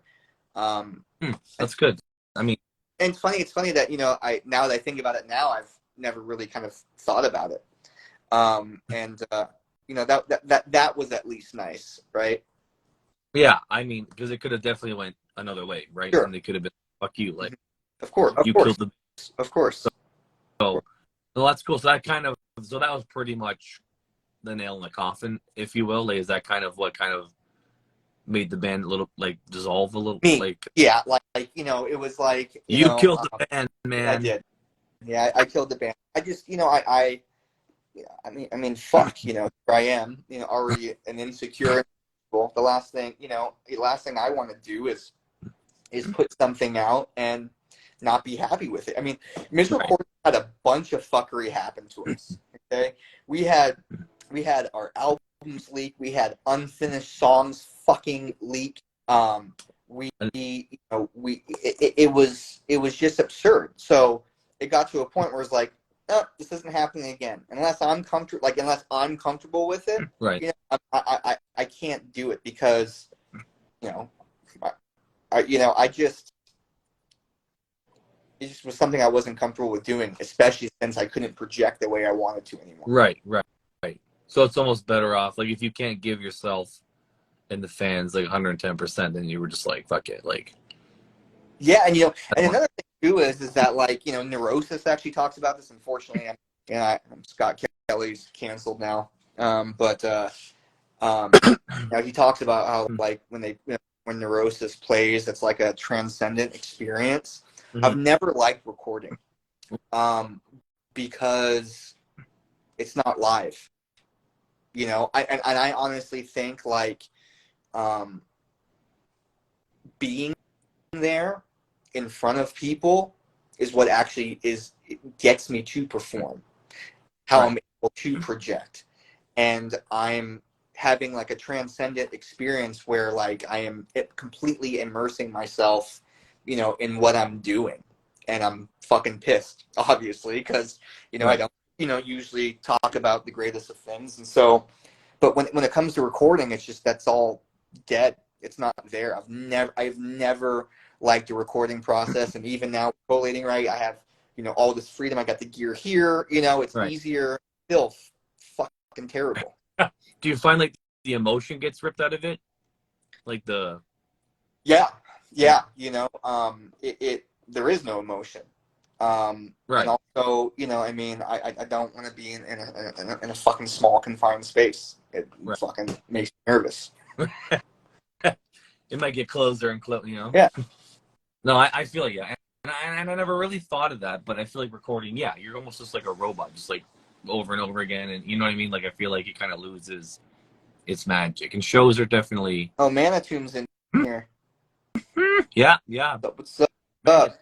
You heard of them then? Yeah, we had a little bit of a chit chat, and fucking apparently is it the singer that was in a Black Rose Burial? Yep. And then Jake was the guitarist in early Carnifex, and then Herdomize My Rise. Unfucking real, unreal, great shit. Maybe you can do a feature, you know? Hey, you know what? Like, I actually did I against my better judgment, you know, I did a feature on a local band here, and nothing because of them, just because, you know, I hate myself. So I did it, and of course I really, you know, wasn't a fan of the experience and how I performed, and I felt like I let them, you know. So yes, I'll do a feature, but most likely Suicide will be following relatively short. Fair. Yeah. Someone said, oh, so what's your favorite song you guys did? From Misery? Yeah.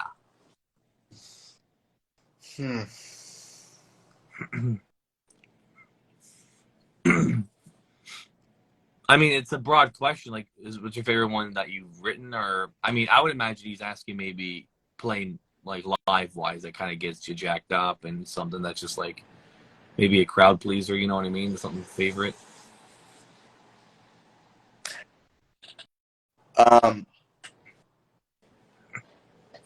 Growing up, what I perceived as weak, I would have to say, like, you know, it might, you know, sound a little nonsensical now, but, you know, the Unstoppable Breakdown. I don't know if favorite's the word, but like I feel like it was a way of me saying, you know, I'm not going to be weak anymore. It's okay to be weak, but I'm not going to be weak anymore. And I feel like being able to connect with people and seeing how the people react to it.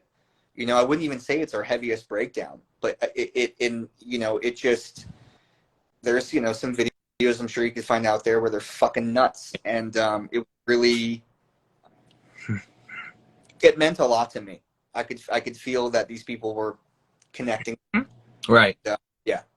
It's probably an unreal feeling too, to have, like, you know, a bunch of kids screaming in the mic with you and like the lyrics and, you know, as a general proposition, you know, I don't feel too great, you know, about myself. And so the fact that I can, you know, I do drive my happiness from making other people happy. And so it was nice to share something and to have kids be young and just get lost, you know, and it was super rewarding. Diana Jones says you're a legend. Nope. Do you know who that is or no? Okay. Not me, but I appreciate it. And Gabe says that's why these albums are important. And I have to agree. I also think a lot of these, Manitou to inspiration. Like there's a lot of bands now that reference Misericordiam as influence. And I think as much as, you know, you don't want to, you know, toot your own horn and you're your own worst critic and what have you. And it's obviously hard to even accept, you know, someone saying, yeah, like my band, why I'm a vocalist is because of you, Nick. Like I get that. But I think obviously like fast forward to now from back then, like seeing that those albums still hold up, still talked about, you know what I mean? That kind of bleeds into my next question, was that you guys were big then, but like I almost feel like you guys are even bigger now. Like, because there's a new crop of like metal and deathcore and, you know, slam guys that are coming into the scene that are, you know, 20, 25, you know, and they're finding all these new bands, but then they're going, oh shit, these bands said their direct inspiration were these bands from like 06, 07. And then these new crops go back and go, oh shit, like Misericordiam, Molotov, Suffocating. Well, you know? yeah, you know, So, the fact for the frame of reference, yeah, that is quite wild to me. like, how do you feel when like you read something or see people still talking about? I know you're not really like on social media, but I'm sure people have told you enough that like misery's still quite a relevant topic in 2023. And like, how does that make you feel inside? And you know, like, what is your thought process of it all? I'm very, very transparent about how I am. You know, I like to live my life as if I have nothing to hide. You know, I feel more comfortable that way, even if I can be, you know, isolated and reserved. I don't like celebrity worship. I don't like hero worship. So it's not like, I wouldn't say it's foreign to me. It's just so fucking humbling. You know, I mean, I crack jokes, but, you know, some of our, you know, humor is definitely rooted in fact or how we perceive ourselves. And, you know, the fact that my music did something for somebody else, well, by that, you've done something for me. So it is a great feeling, but I try to come from it from a perspective, you know, look, I'm no fucking saint. Okay. I'm not a peach.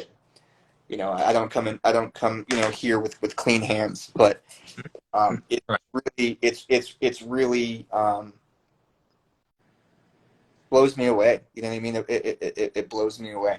And Right. definitely definitely thankful that people appreciated how I spent my time.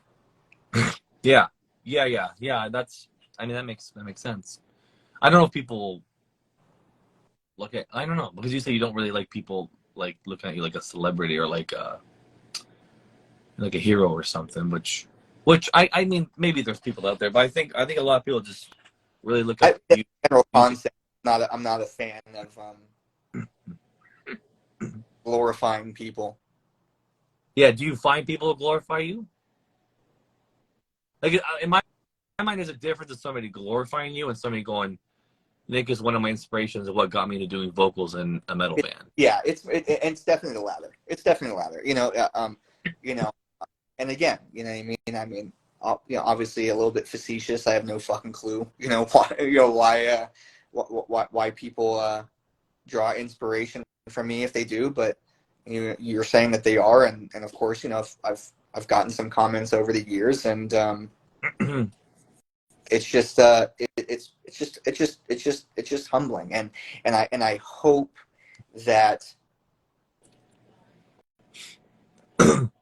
they realize that especially if they're younger musicians, this is going to be some of the funnest time in your life. Use it wisely, use it for good, and just try to have a good time. Yeah, I feel like it kind of goes quick too. Like it does. It really does. I mean, life does in general, but I feel like being in the band just kind of speeds it up when you're, playing shows and this. I mean, depending on how active you are, but if you're, out all the time and doing records and this and that, Sure. like, I feel like, yeah, Sure. heard bands, people say like, yeah, man, like 6 years went by so fucking fast, just spending on the road and playing shows and just, it's a blur. And yeah, I mean, it sounds crazy, but I definitely, yeah, I see what you're saying though. Yeah, people are glorifying you. That would be, you know what I mean? Like, but inspiration and stuff, yeah. And I mean, it's crazy. It's crazy because to me, I go, Misericordiam wasn't like, didn't get to the size of, Whitechapel or, so, so like for someone to be like, hey, yeah, your inspiration, Nick is my inspiration for Misery. And it's like, that to me is cooler than say Mitch Lucker or something. I mean, he's a great vocalist, but you know what I mean? I'm just saying, like, it's cool that a smaller band is getting that kind of praise from people where they're like, yeah, sure. Like, even when I posted that we're doing this interview, like, people messaging being like, just listen to that album last week, or, I'm jamming it now again, and stuff like that. And just like, it's still, like, even me, like, it's still a relevant album that I put on in the sea of a bajillion fucking metal records that I have, or that are even out there in the world. And, even when I go for bike rides in the summer, like when Misery comes on, there's just energy in the songs that you guys captured that I find, even pushes me in a workout or like in riding my bike, and it just kind of gets you going a little more. And I feel like that's something that a lot of bands, I think, want to capture but don't or can't. Sure. But, and I think what they it's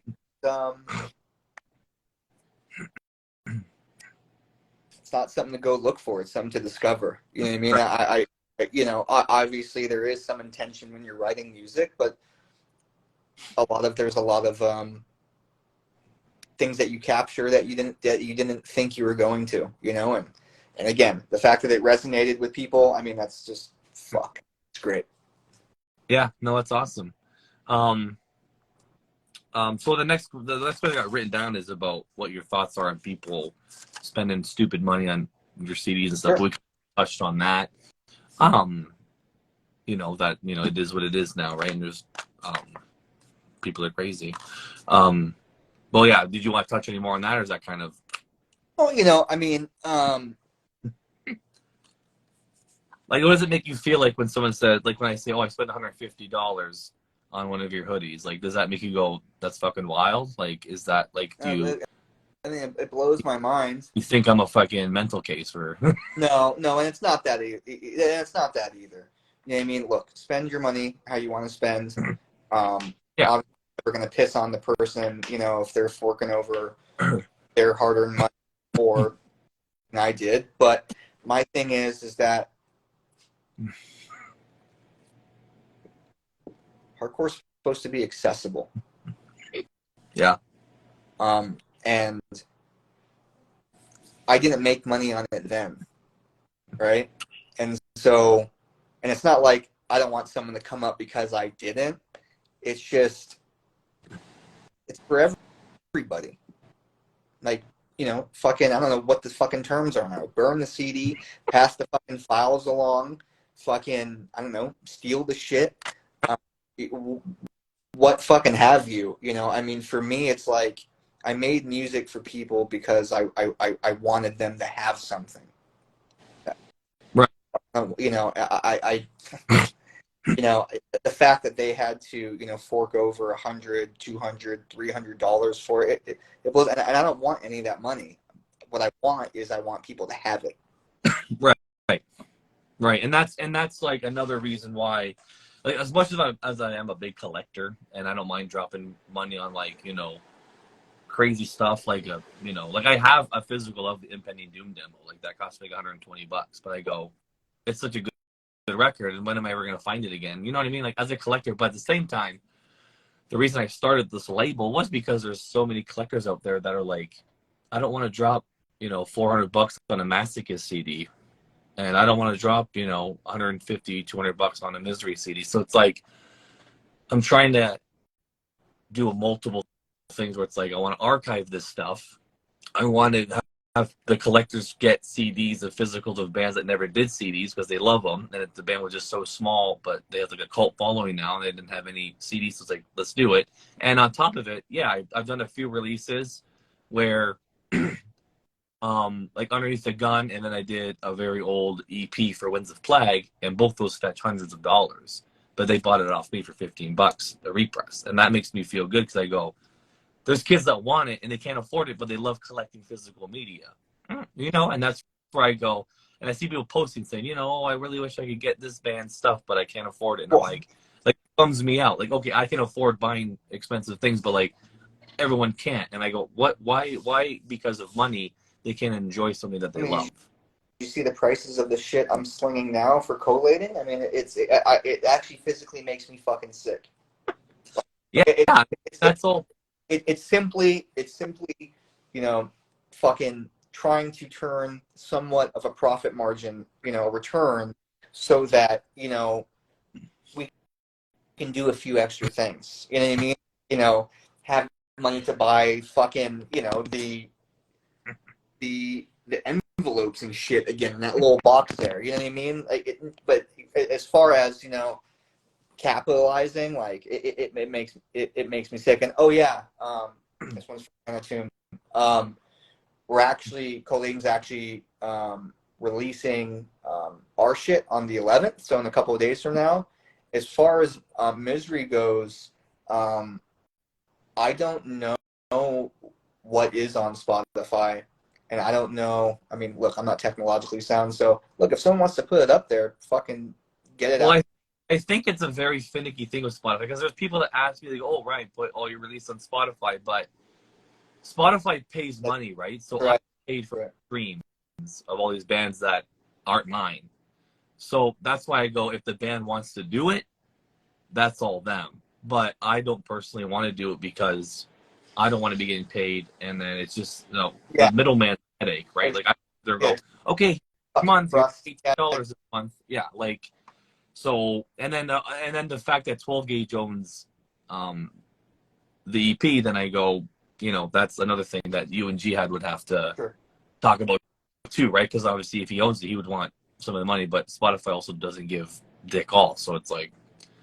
But yeah, like Manitou said, yeah, the Misery stuff would be cool to have on it, but it's just sometimes it's a headache, you know what I mean?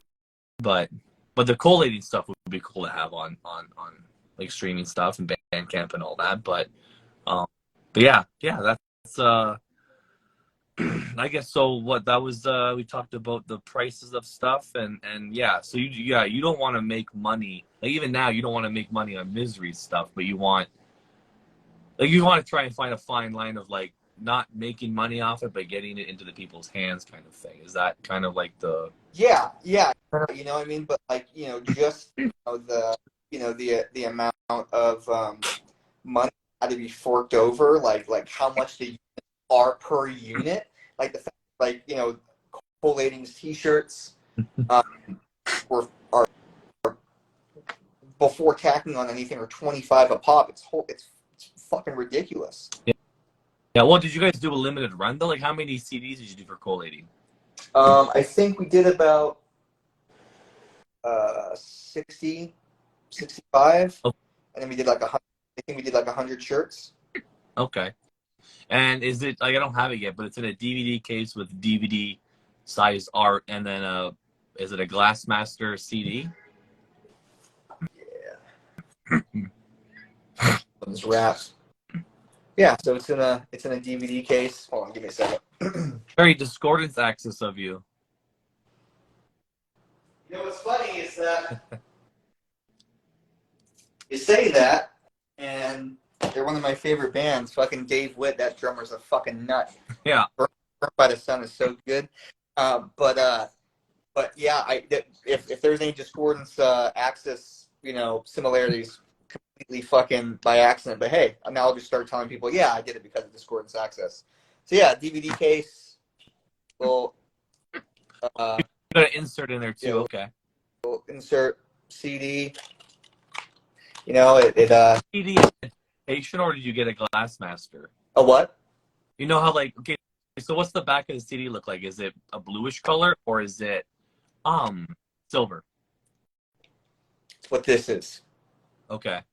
Usually, yeah. I mean, it makes sense because usually the Glassmaster's like professionally pressed and stuff like that, and it's got the shiny back. So if you go to, like, if you buy a 50-cent CD, like, when there's thousands of them, like, that's what they are. But like usually bands do duplication. It's on a CDR basically. Mm-hmm.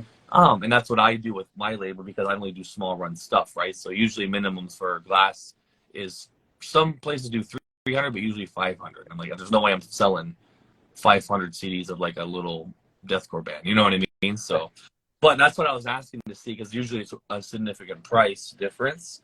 But yeah, because you're charging $30 for those CDs. Yeah. Yeah. And that's probably the biggest profit margin we're seeing, because I think it's like, I don't know,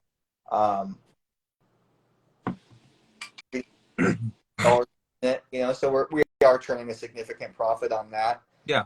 Shirts, fuck, man, they were so expensive. So, we're barely, making 50% markup. And then, basically it's a flat fee. So I'm not fucking charging people for, shipping, right? I'm not charging people because I'm getting dinged on fucking PayPal, which still fucking evades me. Yeah. But whatever, we're paying the shipping costs as well. So it's just the money goes somewhere for sure outside of my bank account. I mean, yeah, it's tricky to kind of get a nice sweet spot where, like, you make something, and I know you guys need to get a store too, by the way. So a what? A storefront. Where? Like online, like an online store. Instead of like everything's digital. People message the Instagram and buy, because I feel like some people are sketchy about that. You know what I mean? Like, welcome to collating. I can do that. Just guerrilla style over here. Just. That's right.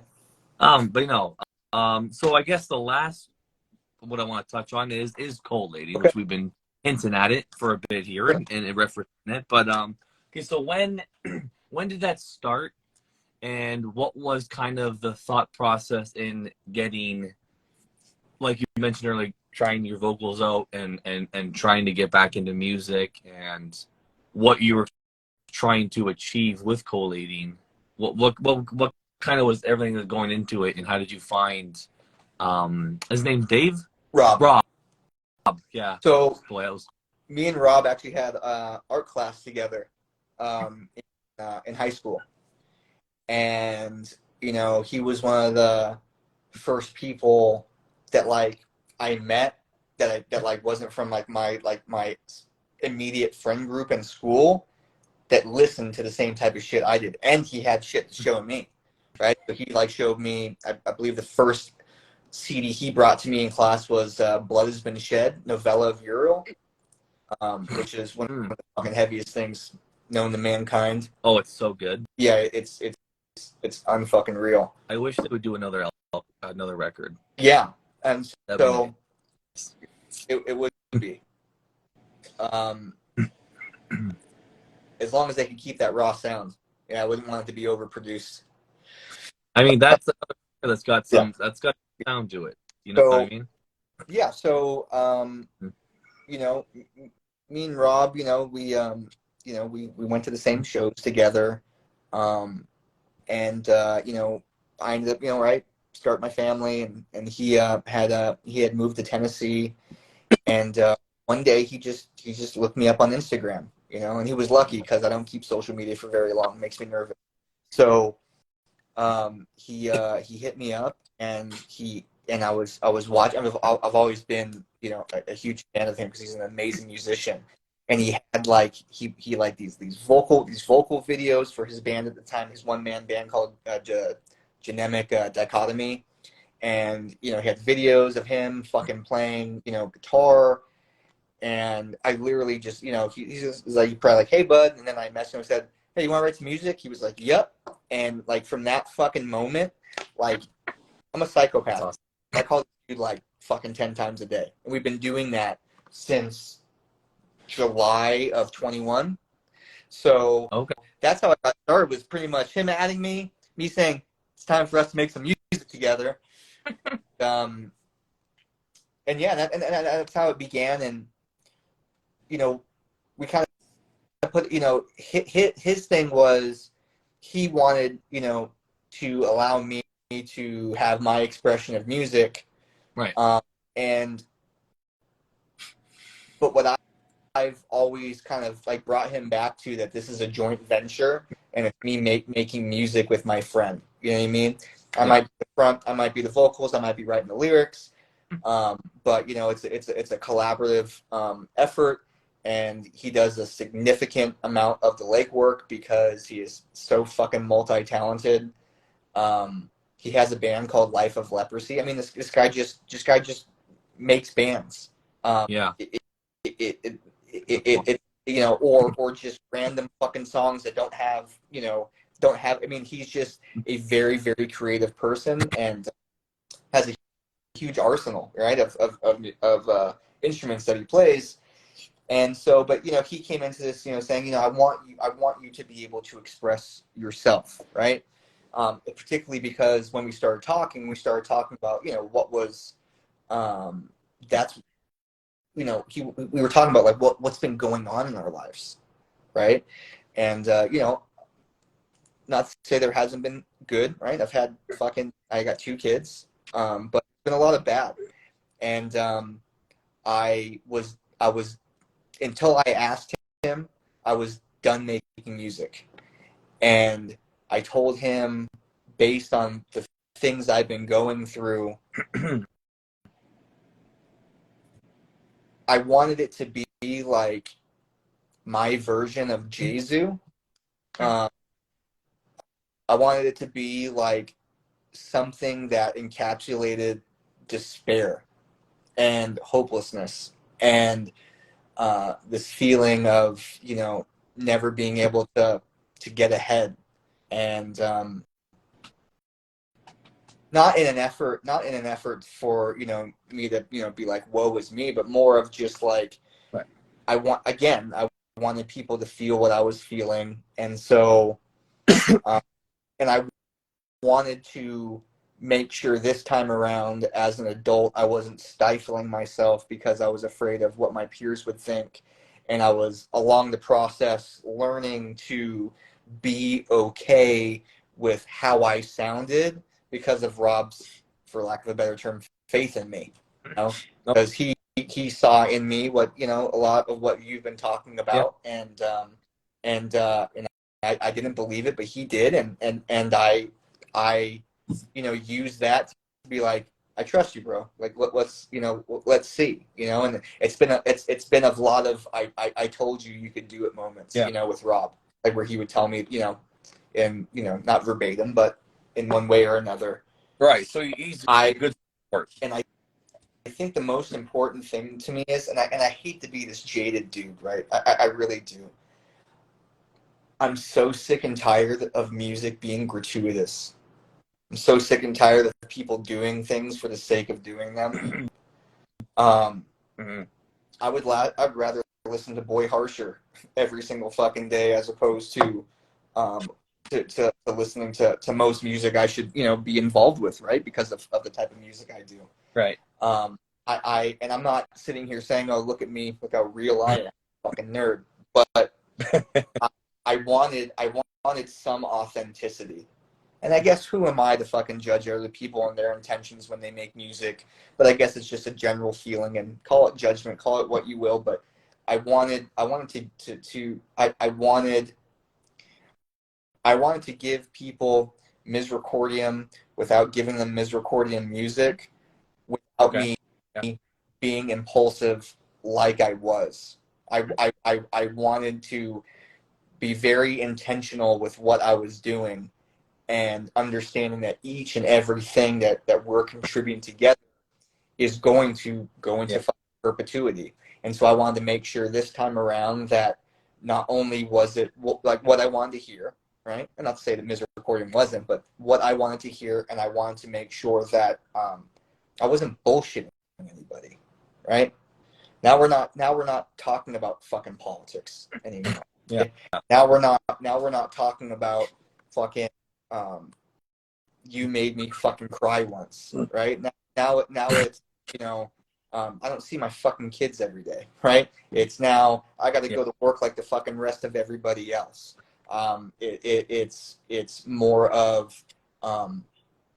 about the absence of anything of fucking substance. Yeah.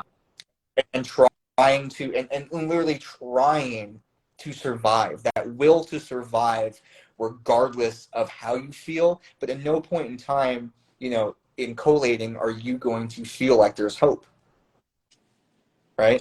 Yeah. I gave semblance of that, I think, in Misericordiam with my idealism, but this time around, it's like I'm not making music for everybody, right? I'm not saying I'm making just music for me, right? I'm saying that I am making the people. You listen to collating, you read the lyrics, you're gonna know if it's for you or not. Right. And does the CD come with lyrics? Yeah. Okay, that's good. I like that. Good luck trying to read some of them, but hey man, that's like when you're doing the business side, you never know how vendors are gonna work out sometimes, no matter how much research you do. But the lyrics are in there. And they're hard to read in what sense? Like the printer? Like, the printer. I mean, like, look, we do everything from the fucking ground up, right? So I'm not the artist. I did all the fucking, most of the artwork. Okay. Anything I did, Rob made better. So, it's a learning process. So when people buy our shit and it's not perfect, and they're not, like complaining or upset, I really appreciate it, because to know that they're happy regardless of maybe it's quality, they care about the music, and that's what matters to me, Oh, 100%. That's it. I mean, I'm a huge, I love, like, I'm excited to see it, because I love a good DIY release, but I know you didn't do them yourself, but you did them. You know what I mean? Like, there's kind of like a middle ground there where you got it done, but you did it yourselves. But I like stuff like that. Like, I love, like, I don't know if you know the band Cholera. I've heard of them. I don't think I've ever listened. But so the two vocalists in there they had this little slammy grind band called Gutted Bitch at the same time, just for fun. And I released Cholera on CD, but I did a quick run of Gutted Bitch stuff, just, didn't even announce it. I put up on the website the same day as Cholera, and whoever saw it got it. But anyway, I put them in a DVD case too, which is cool because of Discordance Access. But again, so like this was all DIY, and I love it because it's not perfect. Like, I got white paper underneath here. I blood splattered them all, and then I got this paper called vellum paper. So it's kind of like, it's really weird paper. It's like frosty. Okay. And then I printed off the lyrics or the song titles and my label, and their logo, so it's overneath, so over top, so you can actually still see the blood. But again, like I hand cut these and did everything, and there are imperfections, but I think that part is part of the charm. You know what I mean? And then I put them on little 3-inch CDs. So sick. I've always and, have like a release where it's just the little guys. Yeah, they're sick. I got a whole. I mean, mine it looks like a normal size CD, but fucking, you know. Yeah, I know what you mean. Those are expensive to make, and not a lot of places make them. You're talking about like the full one, but then it's like all plastic, and then the middle is like yeah, like the Daughters Canada songs. If I do did it come out that do they have the mini ones? If you're talking about these, let me grab it it's right here. So if you're talking about this, so that's the CD, and this is all plastic, but it's the size of. But so it's the 3-inch CD in here, and then this is all just like, so it's just random like that. That's dope. But they did it, and then like there's a few other like Destroyer, if you know them from Oklahoma. For them. They did it with their first album as well, and this one's probably a cooler one just because they actually kept it clear, so it's like that. It's all the that's on that, and then this is just dead plastic. That's just like. But anyways, it's expensive to do. I've been looking into it because I want to do it, but I'm just trying to find a place that does it and does it for a decent price. But yeah, it's hard for that. But anyways, yeah. So yeah, the bodies and the gears, the apparatus, and Despise Icon. Well, actually, I did it with. I released the bodies CD here. Well, that's cool, dude. And I did the 3-inch on that too. Yeah, but. I had this camera, and it took like mini CDs. It's actually what I brought to Thailand with me when I went in 2008. And it came with like miniature CD cases, and that's what I want to do. I thought that'd be fucking sick as hell, like having like a little one. Yeah, I got a bunch of those too. It's funny you mentioned them. These guys right here. Where the hell did it go? Oh, there it is. What does it say? Simpson and hardcore, you seem super bored. Nah, dude, I'm super high, man. So, yeah, those guys. So they're actually the same size as a seat. Like they're, you can put a jewel case in there and everything, but they're just really tight. That's what you're talking about, right? Yeah, I found a bunch of these at a thrift store, and I got like 40 of them or something. Like I got a bunch of them. They're sick though. I love these little mini things. Yeah. But yeah, anyway, so the collating stuff, I guess to kind of wrap it up, what's the the Locust did that too with one of their EPs. I think was there a Square though? Maybe I'm wrong. It doesn't play the CD player, by the way. So if like a car CD, if you put a 3-inch in there, bye.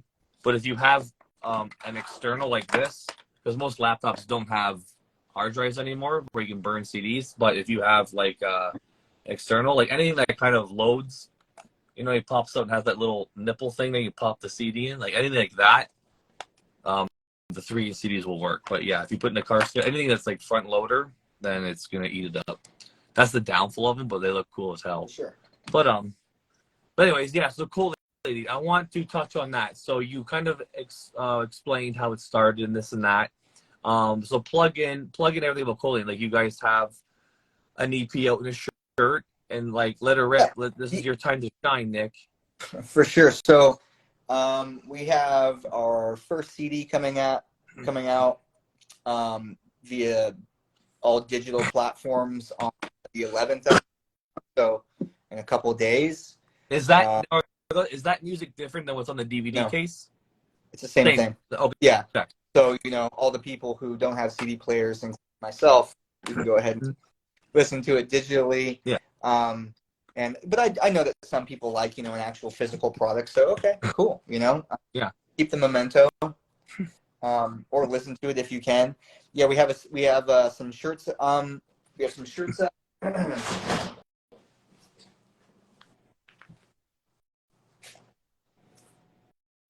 Here, these bad boys. Those are cool. Not sure what fucking sizes I got left, but we got a bunch. Either me and Rob can send them out. And yeah, this is it's a relatively short release, about coming in around like 17 or so minutes. I think it has everything for everybody, because I really tried to,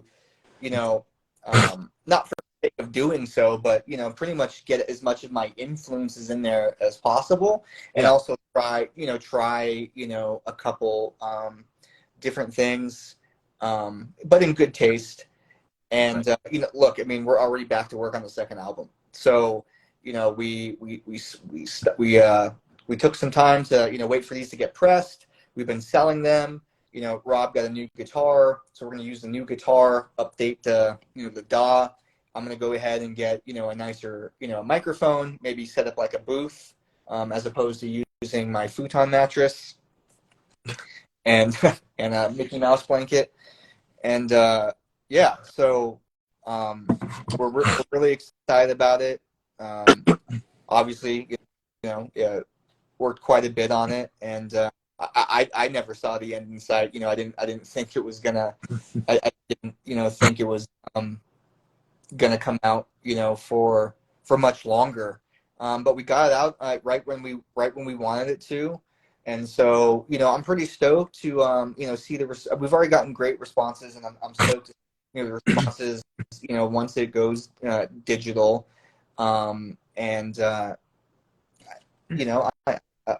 I can do is hope for the best, and hopes that it does something for somebody, and that it's enjoyed. You know what I mean? That's why I do it. I want people to be happy, even if I make them angry in the process. So musically, what would you like if you had to do a hype sticker and put like for fans of? What would you like? What are people expecting that just found out about collating right now? Like what's now? Look, we had you have to put we have to yeah, and I'll deliver it to you. I'll just come meet up with you. I'll bring you some shit. But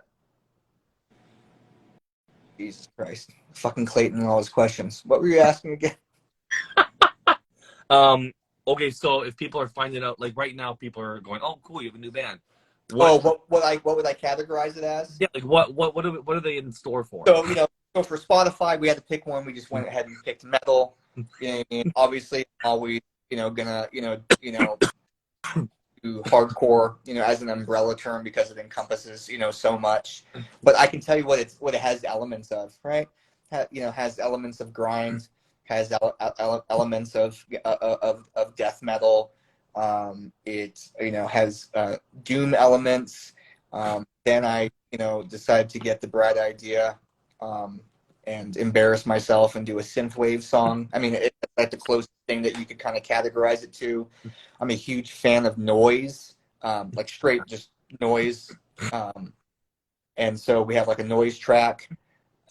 So I mean, from start to finish, some interludes as well. So from start to finish, I think it has pretty much something for everybody. And I think it's a quick enough listen that like that you can reevaluate it, right? You can keep reliving it and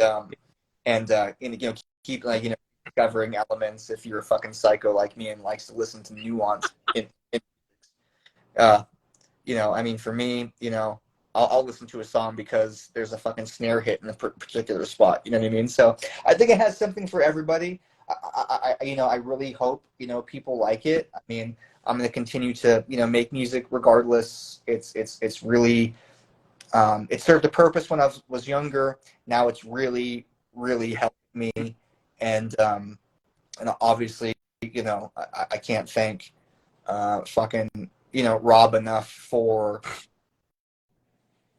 wanting to get the ball rolling. Yeah, and lend his immense talent. That kid. If he's not known now, you know what I mean. He's gonna be, because he is just an incredible musician. That's awesome. Yeah. And for anybody who wants a CD, just message the collating. Yeah, and it's if you message collating, it's it's me. I handle the the Instagram, Okay. And basically we ship out based on geographical location. He's in Tennessee, so right, East Jordan, whatever. Me, I'm in Las Vegas, Nevada, so. But we also mix and match sometimes. It just all depends on who has what. Right. So you guys each have your own copies and do. Yeah. Mm-hmm. Yeah, that makes sense. That's cool. Yeah. So when you guys plan on dropping everything? You guys gonna have like a band camp and all that, or what's the plans for the digital stuff? So we're using, and keep in mind I'm new to all this, right? So we're using DistroKid, and so that was nice to go on the Better Business Bureau and see all those complaints. That was fantastic. But yeah, we put that on DistroKid, and it's supposed to be on all streaming platforms, and we do have like an idea of like putting a website together, and in which everything is going to take exponentially more time than someone artists with with backing, but I like it that way anyway. So eventually we will have platforms for people to be able to go to and retrieve the music, and hopefully we'll have also like a merch store that people can go to. But right now it's pretty much just all DIY, and really, to be honest with you, having control of everything, not because I'm narcissistic, even though sometimes I may think I am, but it's nice to it's just nice to know that there's again another connection, a direct source between the music and one of the people or two of the people doing it. I mean, that makes sense. I feel you on there, but at the same time, if the store also comes in handy too with like What comes keep story and shit like that too. But yeah, no, that's cool. So basically, if they want, so you have plenty of CDs left and yeah, you have merch left. Yeah. Just to hit up the collating. So the collating, what's the handle on there? Is it just C0 and then lating? Like, so it's so it's C0LLATI, and then there's an underscore, but I'm sure if you use LL, you'll pretty much get there. So yeah. Okay. In hindsight, maybe I just used the letters that are actually associated with the sound, but hey. I mean, I was doing it because like when you go to your page, it's collating with just the 0. Yeah. But then underneath like your profile picture, it's like collating with like a bunch of fucking bracket this and this, and that's what I was trying to originally tag you when I was like shared it in my stories on the label page too, saying that like Nick from Misery has a new band, check it out, he's got some CDs. And I'm like trying to tag him. Like, where the fuck is this page at? But then I realized I'm doing whatever. Like, I was tagging the wrong page. Yeah. But it was, how is this guy doing it? Is this a 0? Is this a 1? These are like fucking angled like hyphens. And I was just like, and then he told me, no, man, it's just a 0. And then the rest of it, that's it. And I was like, all right, that's much easier. Next time I'll use the things that were taught to me. No, I mean, now that I get it, it's easy, but yeah, no, that's cool.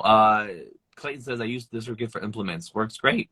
Was maybe a week to get it out but it worked. Oh, that's cool. All right. Well, yeah, we'll see. I'm excited. So what is DistroKid? Do they put it out for you? Yeah, and so I think it goes on multiple different platforms. And then I assume that the royalties or whatever streams through them or gets collected by them or whatever fucking trust. And yeah, I mean, shit, your guess is as good as mine. I guess we'll find out whatever the fuck it is. I'm a fucking dinosaur. So they'll put on Spotify for you too, or no? Yeah, they do. Okay. So you got to pay them obviously a fee to do all this. Yeah. Yeah, that's always fun. Yeah, man, it's part of it. It's just part of it. I don't lose sleep over it. It's like, all right, another expense. It's not too bad. All I got to do is wake up and go to work every day, and things will be fine. True. Yeah. I mean, if someone else doing your job, you know, doing the hard stuff for you, I mean, why not, right? Yeah.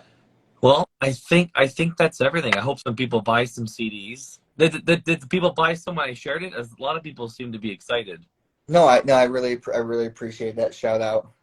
Yeah, I had a bunch of people be like, "Oh shit, I didn't know. I'm grabbing one." So I was like, "Oh, I'm glad," because I knew I would be excited about that. So, I'm glad that helped. I'm glad you guys made some sales. Hopefully, like I'll post this interview too, and then I'll tag Collating in it too, and just saying, you know, message you want CDs and blah blah blah. So yeah, that's cool.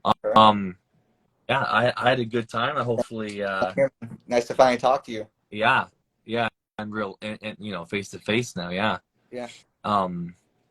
Yeah, no, I want to appreciate everyone that came in here too and stuck around, and I'll be posting this, well, as soon as I hop off here, it uploads automatically to Instagram, so there forever. And then usually my artist rips the audio, puts it on the Bandcamp too for people. So we'll do that way people can stream it.